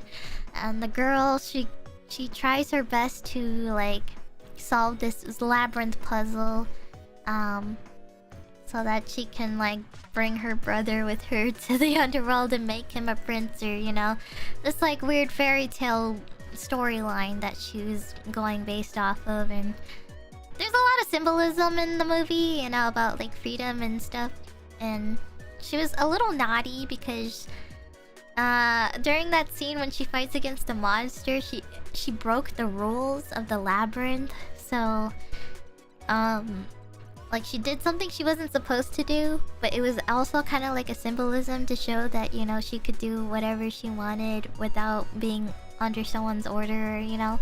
It was like to parallel like fascism and stuff like that, I think, is what people interpret as on Google at least. But in the end, the fascist leader was going after her because she drugged him in his alcohol drink, and she took the son her baby brother, to the labyrinth because the labyrinth keeper was asking for her brother, but he didn't tell her why. So she said okay. So she took the baby brother, brought him all the way to the labyrinth, and then finally she finds out that they actually want the blood of the baby brother. And she was like, no, I don't want to do that. No, I don't want you to hurt my baby brother. And then instead of and then finally the fascist leader came. He took his son, he took his son, or her baby brother, and she died instead. She sacrificed and dripped her blood in the labyrinth instead. And then finally she woke up into the afterlife where she reunited with her parents, basically, in this weird fairy tale kingdom world that was in her, I guess, in her head, or I don't really know. You know, I think some of it was kind of slightly made up in a way, because, you know, obviously whatever was happening on the outside was real, but the whole like magical part of this movie was kind of like not really real. But I don't know how to explain it. It's just kind of like one of those movies where it's like the logic doesn't explain. Like they don't specifically directly tell you if it's real or not. So it's like up to your own like way of interpretation of it and stuff, or like how you want to accept it, I guess. So yeah, that's what happens at the end. And then the fascist leader who took his son back again, all the rebels were surrounding him because they basically won the war, basically, with him being at his weak point and, you know, being taken over and stuff. They finally took his son. Well, I think he knew he was dying, I think, but he said to take my son and to tell him that, you know, tell him about him as a father, or, you know, like, but the rebellious housemaid, who was like kind of a main character of this show, she was like, your son will never know about you, and then shoots him in the head and stuff. I was like, holy shit. Deserved though. So yeah, he got shot, he died, and the baby brother was safe, and he'll be raised in a better place where he has more freedom. And I have to admit, the housemaid was probably like one of the best characters of this movie, because she was a very sneaky woman. Like, she was working under the fascist leader, like as his closest servant, but throughout this whole thing, she was like part of the rebellion group this entire time, so she was sneaking food and stuff throughout the war to them. But then finally she sort of got caught, But she was kind of a badass because she could like, I don't know. I mean, she did get caught and she was, you know, not physically strong enough to fight against them, but she had like her sneaky ways. Like she kept this knife that she kept hitting or hidden with her all the time and stuff, and she's very sneaky. And she, oh my god, there was this really grotesque part where she stabbed him like a few times, but she also like slit his mouth open like on the side curve. So you know where the mouth where it curves and stuff, she slit it right there to make it even bigger, so it almost looked like that one ghost, that one Japanese ghost, the slit mouth monster or whatever. I think it's like an urban legend from Japan, I think. I forgot what it was called. I know it's called the slit mouth woman, I think, or something like that. But basically his mouth was cut up like that, like to the side. So it looked like it was a huge half... It was like half a Joker smile, basically. And there was a scene where he sewed it back up, and it was so gross watching him sew up his mouth and stuff. It was so disgusting.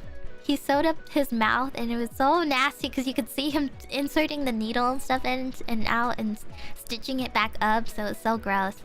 Yeah, God, I can't even say this without laughing. The Kuchisake Ona.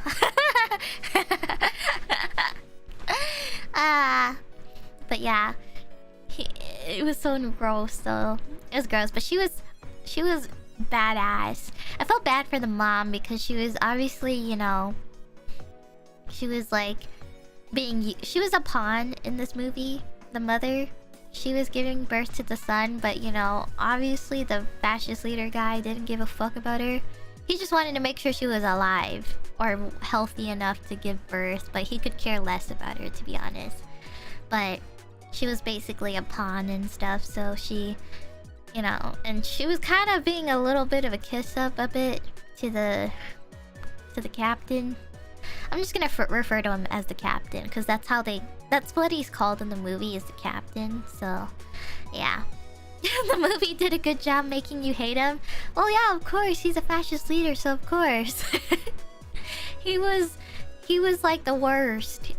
He was like, you know, he's basically like the Hitler of the show, basically, you know. So obviously it was a horrible situation, and he was obviously he says and does things that will make you angry in the show or in the movie. So yeah. So yeah. Also, thank you, Kinky Kadama, for the super earlier. Sorry I'm a little late. You gotta watch the Harley Quinn show sometime. It's great. Pan's Labyrinth is also peak Guillermo del Toro.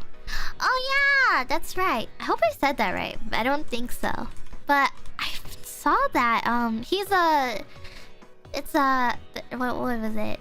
They're like a filmmaker, right? I don't know what other movies though.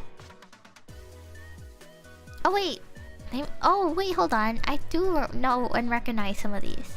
Oh wait, actually, wait, they make a lot of popular movies. Hellboy, Pacific Rim, Puss in Boots. Wait, Troll Hunters? The Shape of Water. I've actually never seen that. Blade. Wait, and Mama? Oh my god, Mama was scary. Oh, wait, Wizards. Wait a minute. Kung Fu Panda? Wait, what? They made Kung Fu Panda? What the heck? No way. Seriously? Oh, interesting. Did not expect to see that, to be honest. Oh my god, Mama. Man, that movie scared the crap out of me. Have you guys ever seen Mama? Wait, hold on. Is this the same Mama? Oh yes, it is. Hell nah. I saw this in the theater. I saw Mama in the theater and I genuinely felt scared to death. Mama was about like these...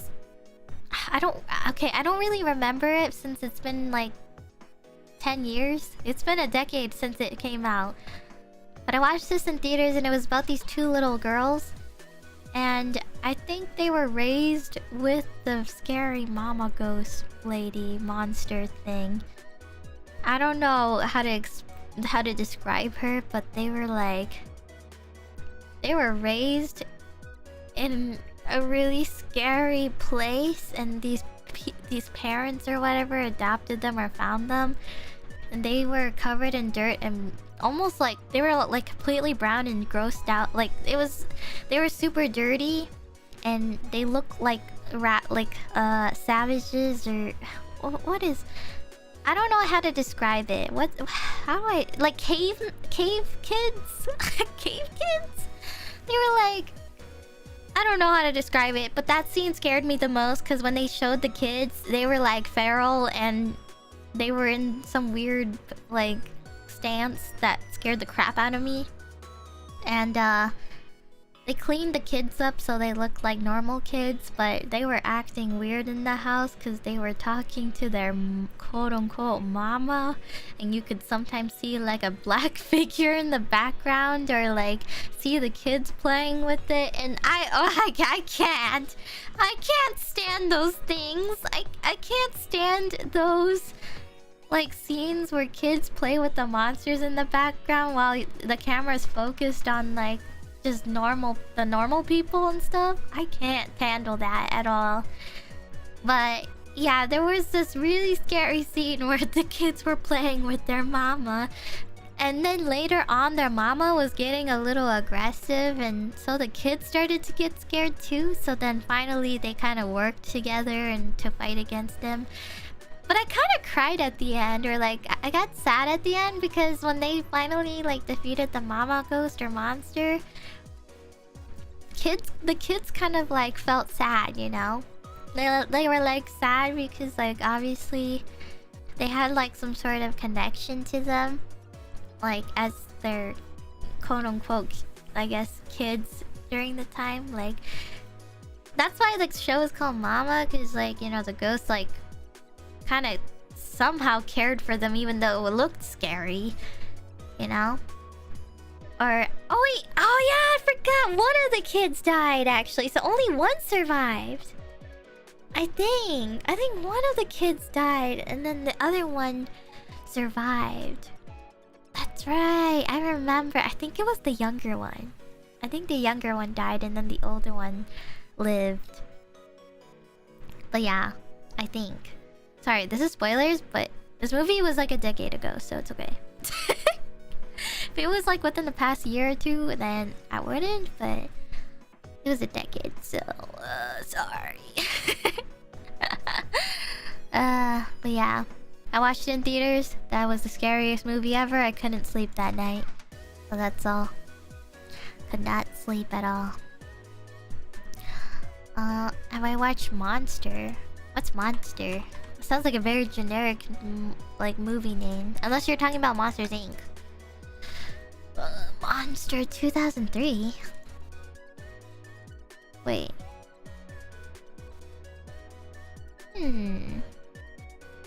What?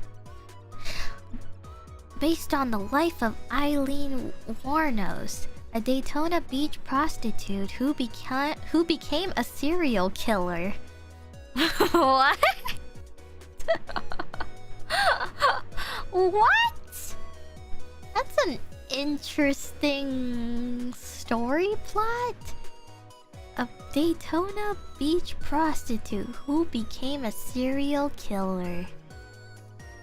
What in the world? What is this even about? I don't know why, but it's kind of interesting. Wait, they mean the anime? Oh. Okay, never mind. Anyways, let's close that tab. Oh, wait. Oh no, I haven't seen this. Oh Probably because it's 2005, so I probably wasn't really watching those type of stuff at the time. Or I mean, I was watching like Naruto and stuff during that time, but not like these ones. Wait, it has good ratings though. Drama, mystery, suspense. Oh, gasp. Wait, let's see. Dr. Kenzo Tenma, an elite neurosurgeon recently engaged to his hospital director's daughter, is well on his way to ascending the hospital hierarchy. That is, until one night, a seemingly small event changes Dr. Tenma's life forever. While preparing to perform surgery on someone, he gets a call from the hospital director telling him to switch patients and instead perform life-saving brain surgery on a famous performer. His fellow doctors, fiancé, and the hospital director applaud his accomplishment, but because of the switch, a poor immigrant worker is dead, causing Dr. Tenma to have a crisis of conscience. So, when a similar situation arises, Dr. Tenma stands his ground and chooses to perform surgery on the young boy Johann Liebert, or Liebert? I don't know. Instead of the town's mayor. Unfortunately, the choice leads to serious ramifications for Dr. Tenma, losing his social standing being one of them. However, with the mysterious death of the director... Wait, Liebert? Oh, okay.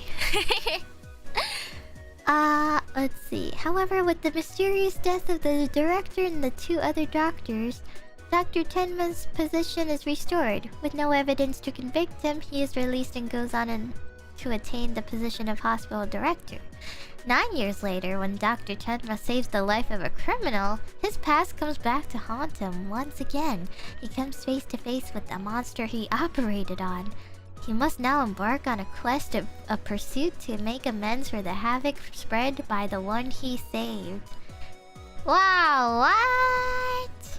Interesting. This was a pretty well written plot line, actually. Wow. Oh, that's so cool. Oh, that looks pretty cool. You know, if I feel like I want to watch like a mystery drama, maybe I could get into this. I do love me some mystery. Also, thank you, Maestro. Your new opening and ending are quite cute. Who was the artist that drew it? Oh, I wrote them down in the description, I believe. Let me just double check that though, because I just recently put this down, so maybe not. It might not have updated yet. Oh, yes, it hasn't. Okay.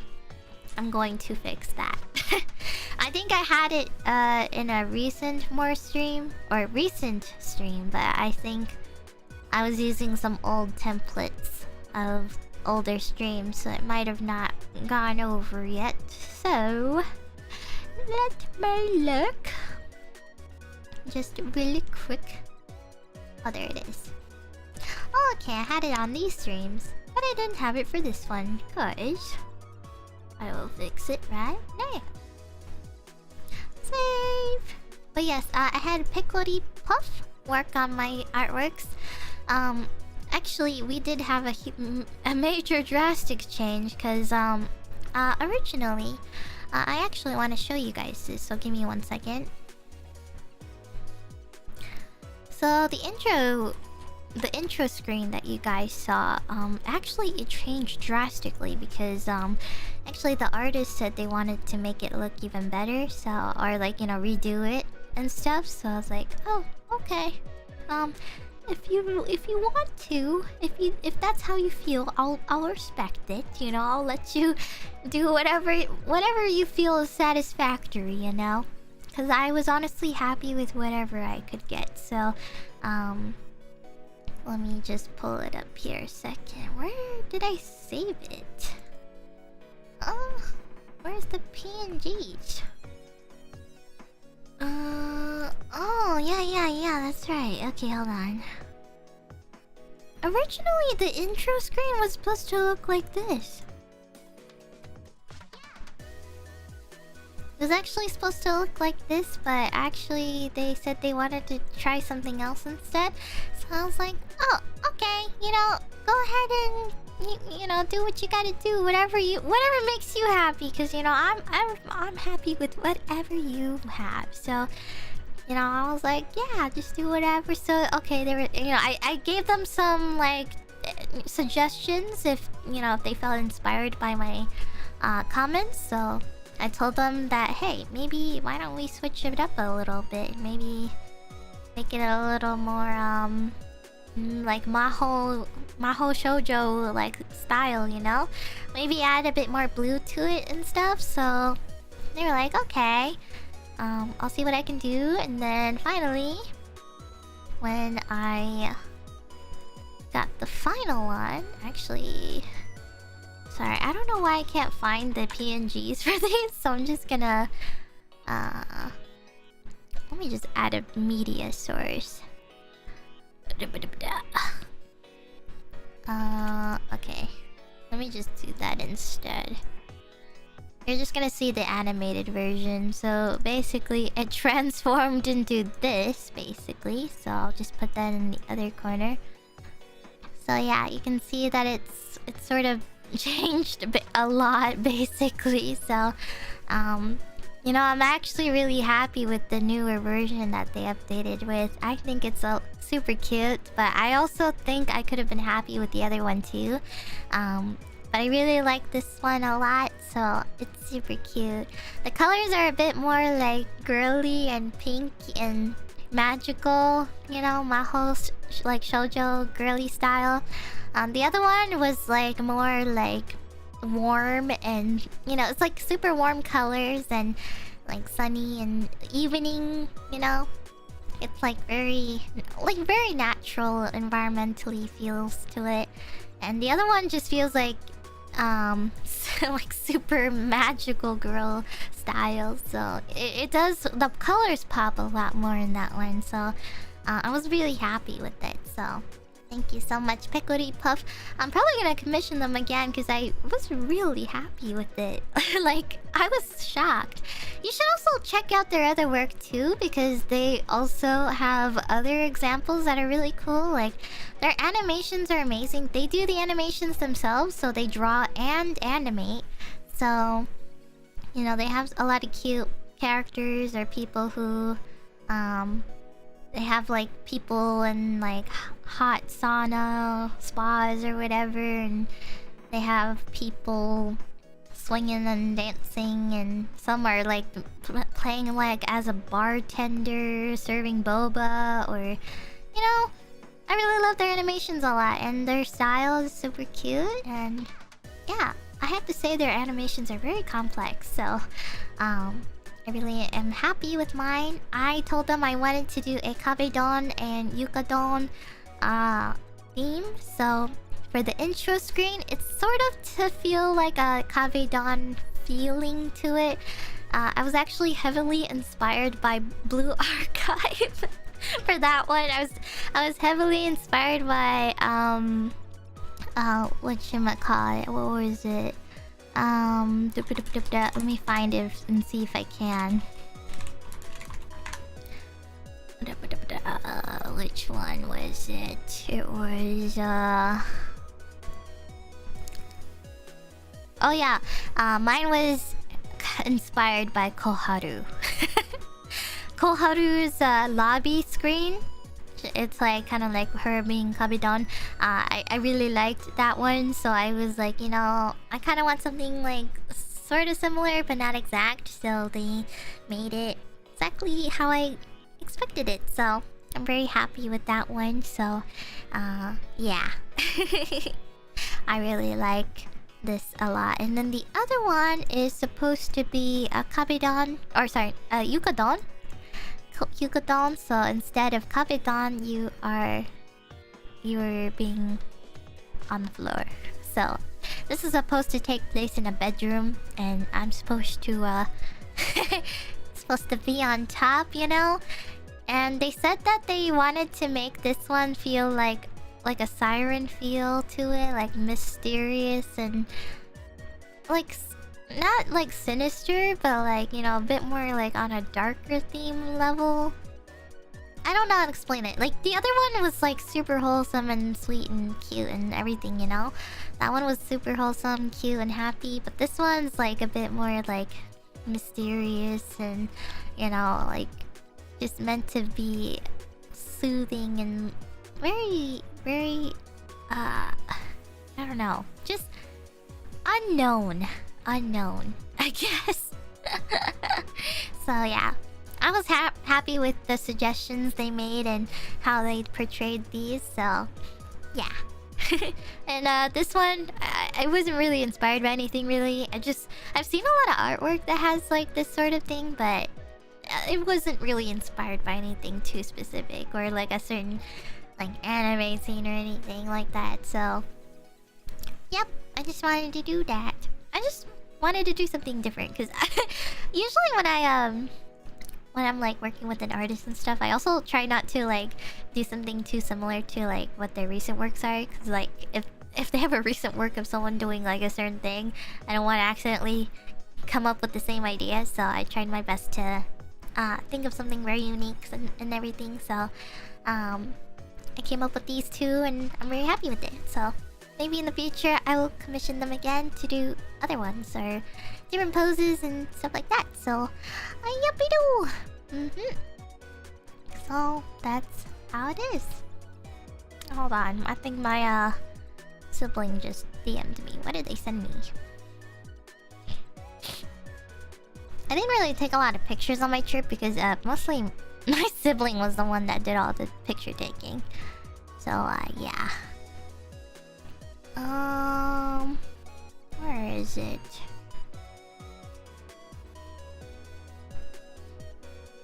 What did they send me? What the hell? Why are they shopping? Why are they shopping? Didn't I literally just give them a money lecture about how they should be saving money? Oh god. I hope they're saving money. I told my sibling that I'd take them on another trip next year, but they're kind of broke or like just working like small retail stuff, so I'm just like, well, you should save up so you can afford your own rooms and stuff and do whatever you want, bring whatever friends you got. So yeah. You know, to be honest, I haven't actually gotcha'd in a while. You won't believe this, but I haven't. I think the last time I gotcha'd was actually just to get Oto from Honkai Star Rail. He's already maxed out already too. Alright, like, not maxed out, but like level 70. And has all his traces maxed out and stuff, so I just need to do artifact grinding because now I'm like level 62 right now, I think. Adventure rank, so yeah. I'm gonna see if I can try to get duplicates of him, so I haven't used him yet because I don't know what team I'm gonna form yet with him, so yeah. When is the new story content coming out with Honkai Star Rail? I feel like I'm really behind. Cause like, I've been waiting for that for quite a while and I don't know if there's anything new right now. I'm just like in that phase like, okay, when's next patch coming out? In like a week? Oh! Well, I'm gonna speedrun that. Hopefully, because, well... God, I also have other games. I have Somnium Files, Nirvana Initiative to start. Also trying to get through Final Fantasy 16. And then, I don't really know what happened with Honkai Impact 3rd. I don't know if there's a new chapter out. But I'm like... Low-key, my motivation has been killing me. I've been getting super killed right now. Is there like a new chapter right now? Oh, I think there is. Or like new events at least. Oh boy. Tell me that there's going to be a new thing. I need like something new in Honkai 3rd right now. I love this game to death. Would do it over and over again. Wait, the battle suit preview! Hold on.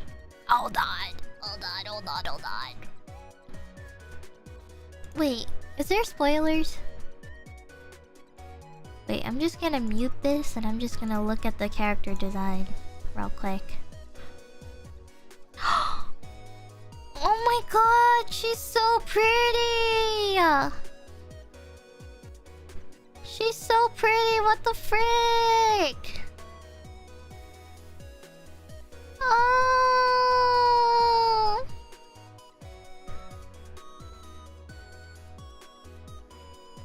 Oh my god, she's so pretty! I hope I'm not spoiling myself. Well, kind of. I knew she was gonna get a new suit, but I don't actually know. And also, there's a new concert that's coming out too. Ah! Oh, shit. I kind of spoiled myself just a little bit because I saw the name of the battle suit. Whoopsies. Hershey Rebirth.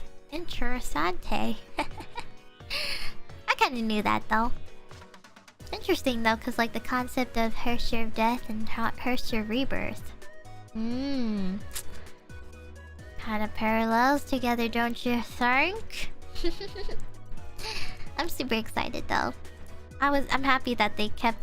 I like how they brought back the long hair. Or, is this long hair? They gave her long hair, but it's like super pretty. It's like pretty elegant version of her and Star Rail. Ah, that's so cute. So thank you, our monkey. You can be top anytime. Oh my god, wait, I can be top from Big Bang? Anytime? Sorry, that was just like a K-pop brain rot moment. But anyways, I need to catch up on so many things right now. After being gone for a week, I feel like I missed so many things. Like everybody right now, I think they're about to play Project Zomboid tonight. I actually didn't know about that, so I'm gonna probably like sit back and chill for now. I think what was it? Oh yeah, Somnium Files is gonna be tomorrow. You can be G-Dragon? Oh my god, wait. I can be a heartbreaker. That's another reference if you don't know, but that was like the one song. The one song that really stood out to me from G-Dragon. God. Wait, hold on, let me listen to it again. Oh my god!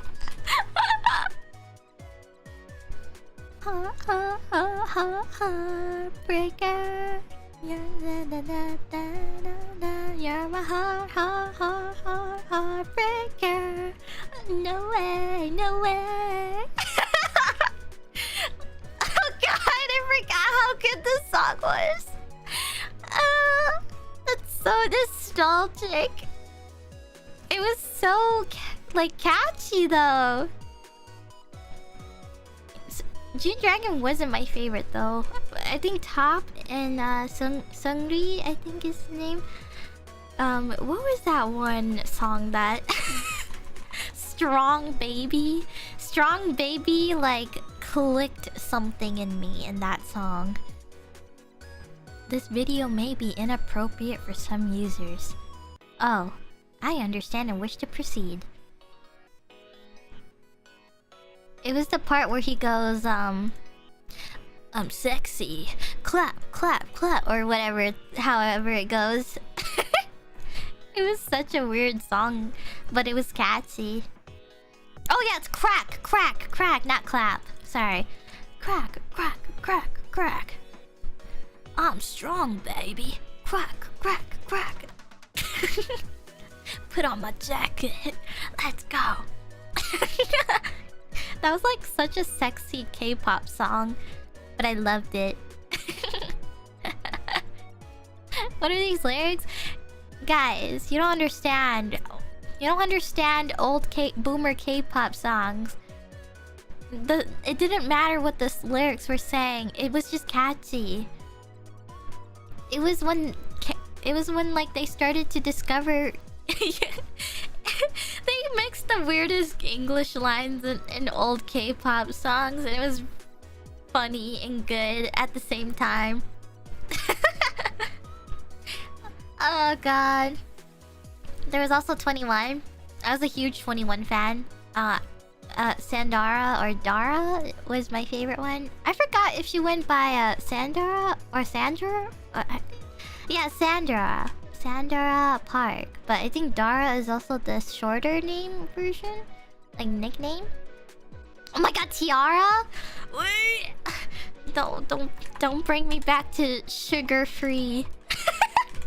There's sugar-free, roly-poly, number 9, lovey-dovey. Oh no, wait. Oh god! No! No, god. Not the classics. Not the fucking classics. I really loved number 9. There was also Tiki Taka. Sexy Love. Roly Poly was also good. I think So Crazy as well. CL will always be my bias. I love CL too. I think if it wasn't Sandra, I think it would be CL as well. Especially the Hello Bitch song.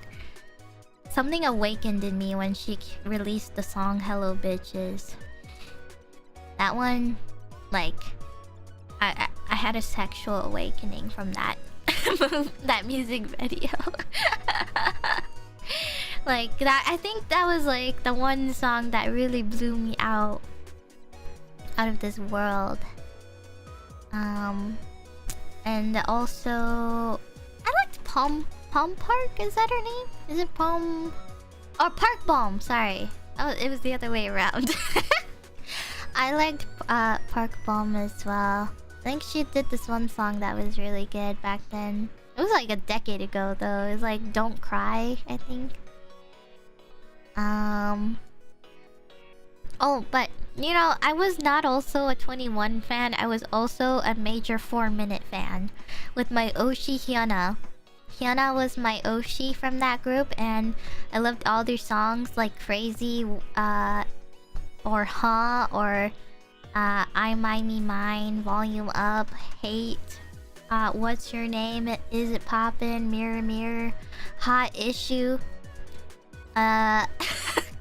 Honestly, all their songs. I was a major Hyuna fan and 4-minute fan, so anything with them all together was good. All of them were so good. Nina loves Hyuna too. Yes, I love them so much. Oh, Love Tension. Oh my god, wait, these are such old classic bangers. Why?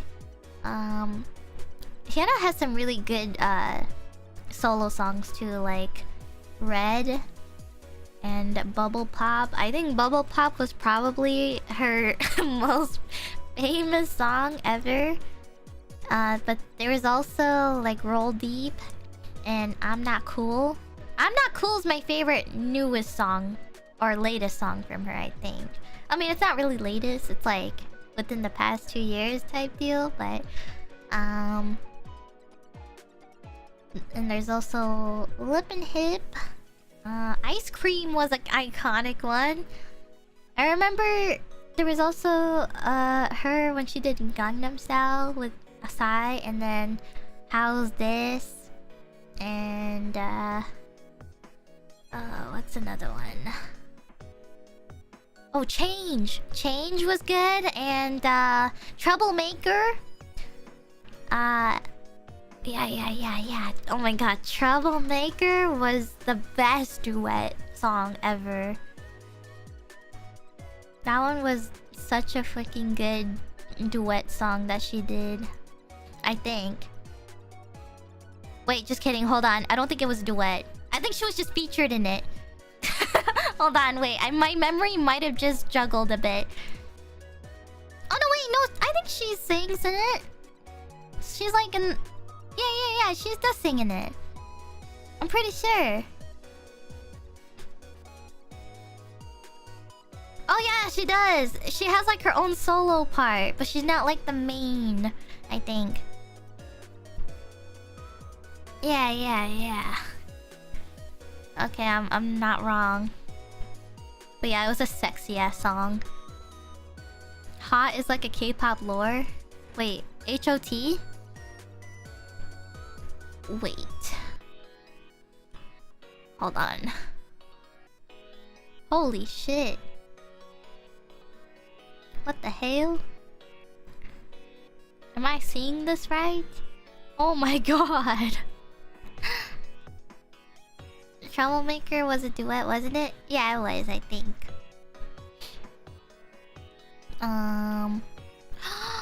Wait. What's another one? Okay, wait. I only knew this group because of K-dramas, but SS501. SS501, and they had that one guy from Boys Over Flowers who was in it. I was a big fan.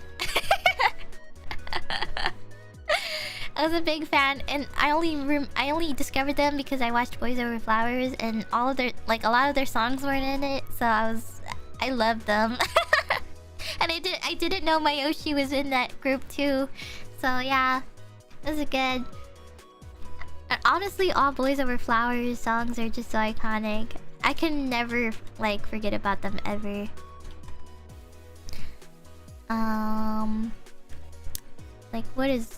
What is the one that I really loved? Oh yeah, Something Happened to My Heart, or Stand By Me.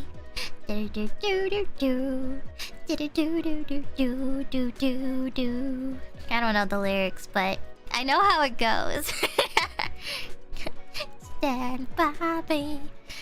I always sing it so loud. Oh yeah, and Because I'm Stupid. That's the dramatic K-drama ending episode song that they play every time when they dramatically get into a very intense moment, and then they cut the show or episode, and then they play that song at the chorus part.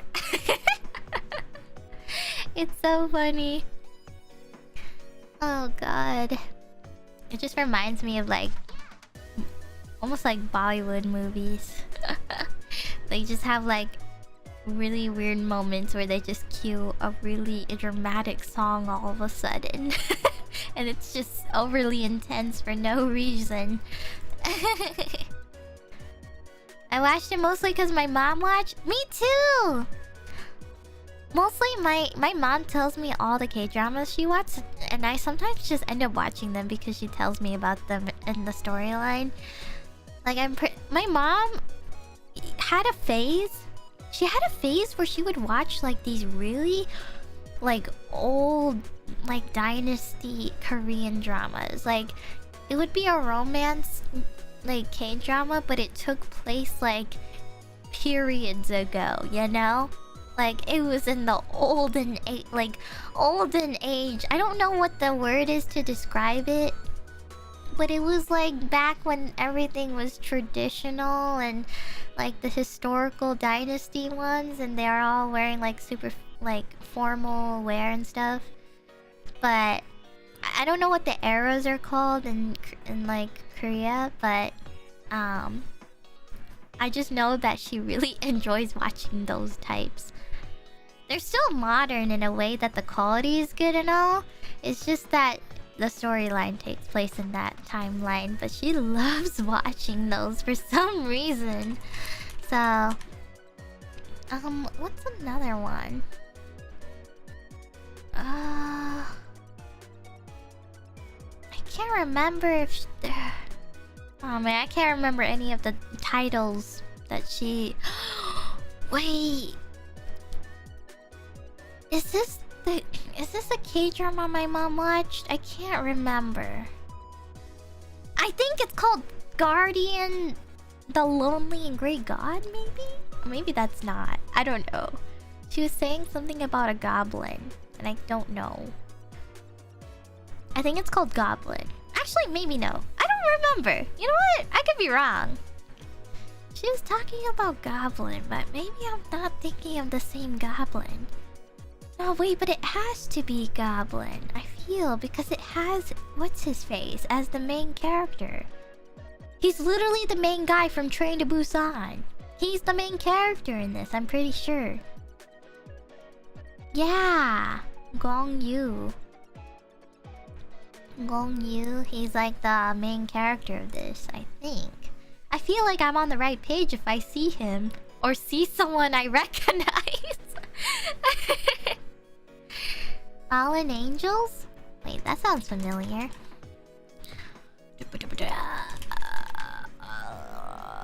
Wait. Fallen Angels. Wait a minute. Is this an old classic? Takeshi Kaneshiro. What? Is this an old movie? Or am I looking at the wrong one? I don't actually know. Oh wait. I don't think this is a K-drama actually. I think it's in Chinese. Oh, I don't think I've ever seen it though. Usually I watch more like martial arts. I watch like I don't watch like romance dramas for Chinese dramas. I usually watch like action stuff, like House of Flying Daggers or what was the other one?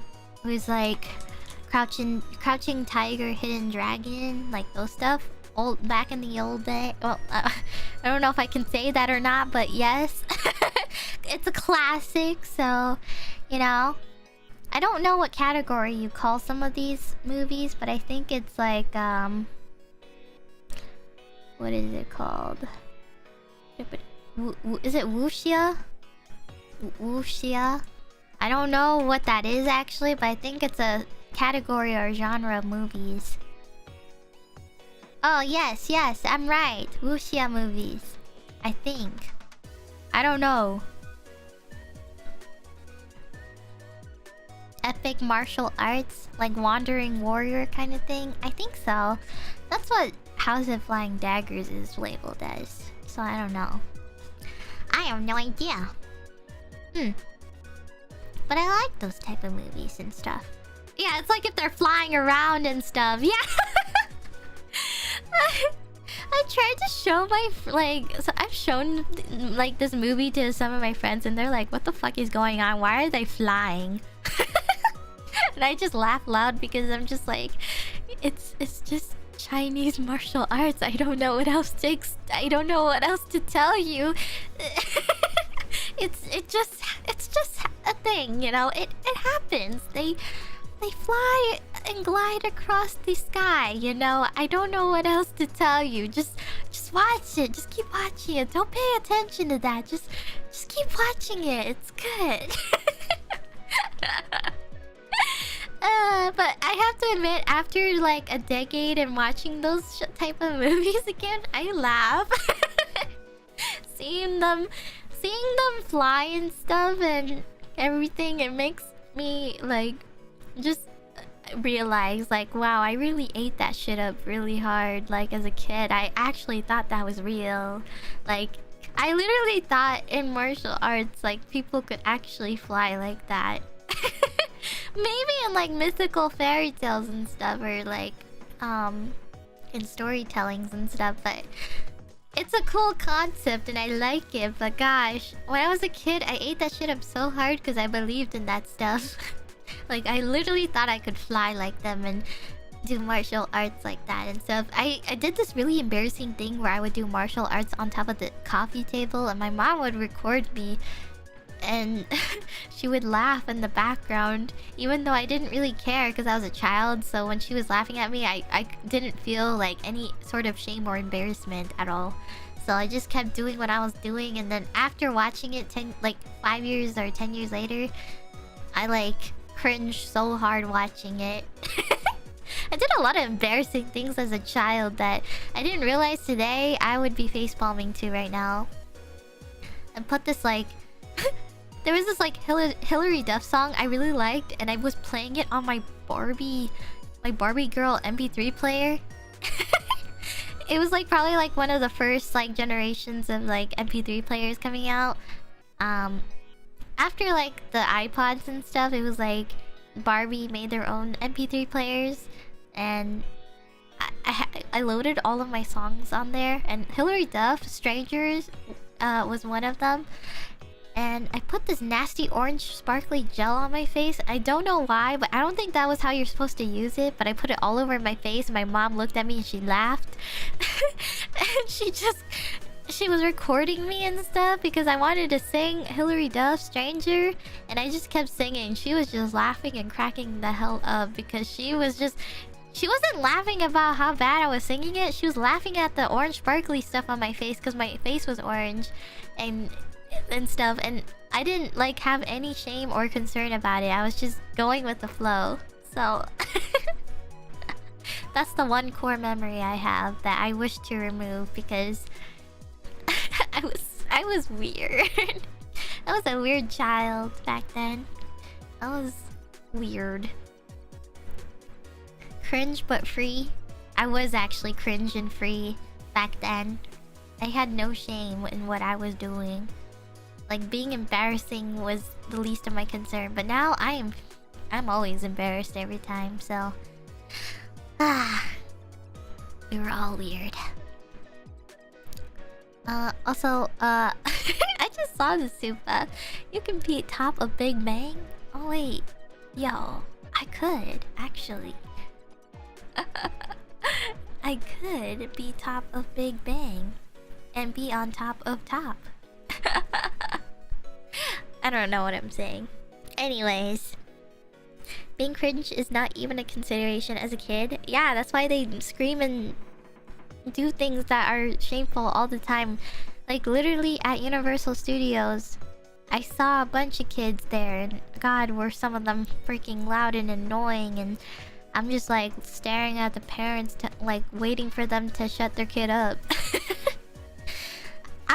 When I was coming home at the airport, there was these two kids playing with these squeaky toys, and they were squeaking it so loud that it didn't stop, and I was like, bruh, shut the hell up. And even my sibling who was next to me was looking at me and like rolling their eyes like, God, these kids need to stop. So I was like, yeah, what is that parent gotta tell them to stop? It's annoying everybody in this area. Because it's like, everyone's talking and stuff, but you can clearly hear the squeaky sound out of everything else, and it's annoying people, and everyone's looking in that direction and stuff, and it's just so embarrassing. I hate it. I hate it. If it was me, I would have been like, you know, making sure that they weren't causing a scene or being an embarrassment. God. Anyways, though, oh, I just realized I almost went to almost 3 hours. But yeah, I'm probably gonna wrap up this stream though. I am gonna get some more rest here. I also just want to eat something real quick, so I just want to say thank you all again for being here with me today, and also thank you for the welcome backs and everything. I'm back to streaming again, and I'm not really doing collabs this week. I have so many game series I'm catching up on, but I will try to clear it up as much as I can for more collab opportunities. Right now I'm kind of just like going solo right now because I'm just like, ooh, I have Somnium Files, I have Final Fantasy 16, and then I have Honkai, and I'm just like, ugh. I have so much, and I don't want to like do one stream per week on these because I just feel like it takes forever. So I want to get through them as much as I can. So yep, that's what I'm doing. I'm on the grind right now, but soon enough I will be hosting or joining more collabs and stuff. So yeah, so that's basically it. Oh, that's right. Pomo's birthday is on Wednesday. Wait a second. Oh, I didn't see this until now because actually what happened was I scheduled my stream, but I didn't see Pomo's itinerary because she didn't make it until later. So when I was scheduling for this week, there was nothing on the schedule from anyone, so I didn't see that. So actually, I might. You know what? I might not do AI Somnium on Wednesday. You know what? I might take Wednesday off. You know, it says I'm streaming on Wednesday, but I might actually just cancel that because I'm going to the gym and then I don't really have time to stream something afterwards. So, because it will be the birthday. And I also have a meeting too afterwards. It's like late at night. So I think maybe this is a good moment for me to just take that day off. So, yeah. I'll make a additional Twitter post later about it sometime.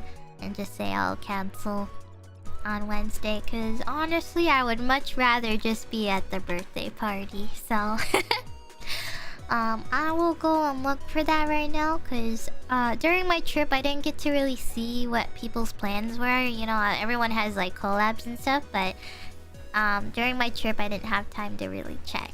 Or, you know, I wasn't thinking about work. So, right now, I'm not really doing anything right now. So, but now, I will sign up for Pomo's birthday. Let me actually find that post right now. Because that probably was like a long time ago that I must have not seen it. So, let's see. Because we have like this collab channel where we tell people we want to do things and stuff. So, I have not looked until today. Right now. Right now. I'm looking right now. I haven't checked this ever since. Because, I was not home. I didn't even bring a laptop to Universal. I usually bring my laptop, but this time I decided not to because I was too lazy. Too tired, too lazy. Where is it? Oh, I wanna play. Wait. Hold on. Actually, don't know. Wait.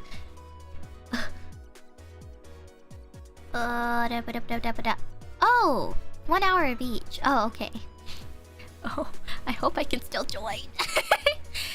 One of the games is like... Wait, did she tell you guys already what the game was? Hold on, I'm gonna look and see if she posted her schedule. I don't want to say any spoilers if they're not up. Did she tell you guys what they're doing? Goose Goose Duck? Oh, okay. Thank you. I didn't want to say it if she didn't say it already. So, yeah, there is Goose Goose Duck and...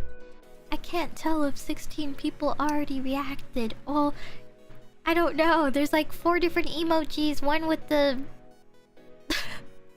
one with the Mike Wazowski smile and... with 7 reactions. And the other one is 16 people who reacted with the heart. 4 people with the... smiles emoji. And 4 people with the sunglasses emoji smile. So I don't... I don't know. I don't know what that means. Maybe someone will opt out early. Who knows? So, you know, I'll just be ready. I'll be there on standby. I'll let her know. I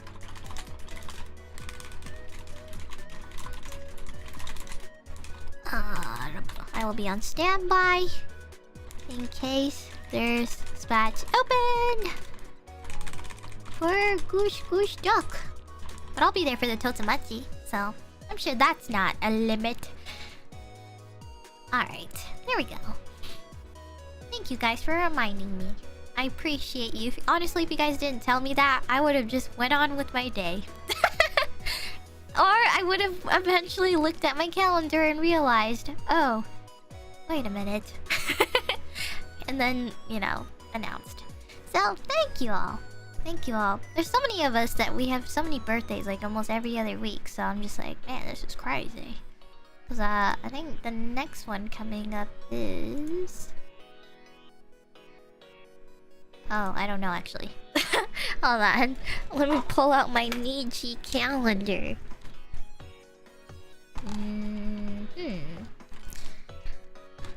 It is... Oh, but Uki, right? Oh yeah, Uki on the 17th. Uki on the 17th and nobody in August? Oh wait, maybe August. Well, I don't know if this is up to date with the new gens and stuff, so maybe not. I don't know. Not sure if there's any in August or not, but there's like nobody on the calendar merch, so. Next, will I have two? Oh, okay. That's fine. Okie dokie. Alright, everybody. I think I'm gonna head out now. I'm gonna rest up. So, I'll see you guys tomorrow for some AI Somnia files. And then on Wednesday, I'll see you on Polo's birthday. On Thursday, I'll continue Final Fantasy 16 again. Play a couple streams for that. And Saturday will be the concert at Kuala Lumpur. So, yeah. Thank you all, everybody.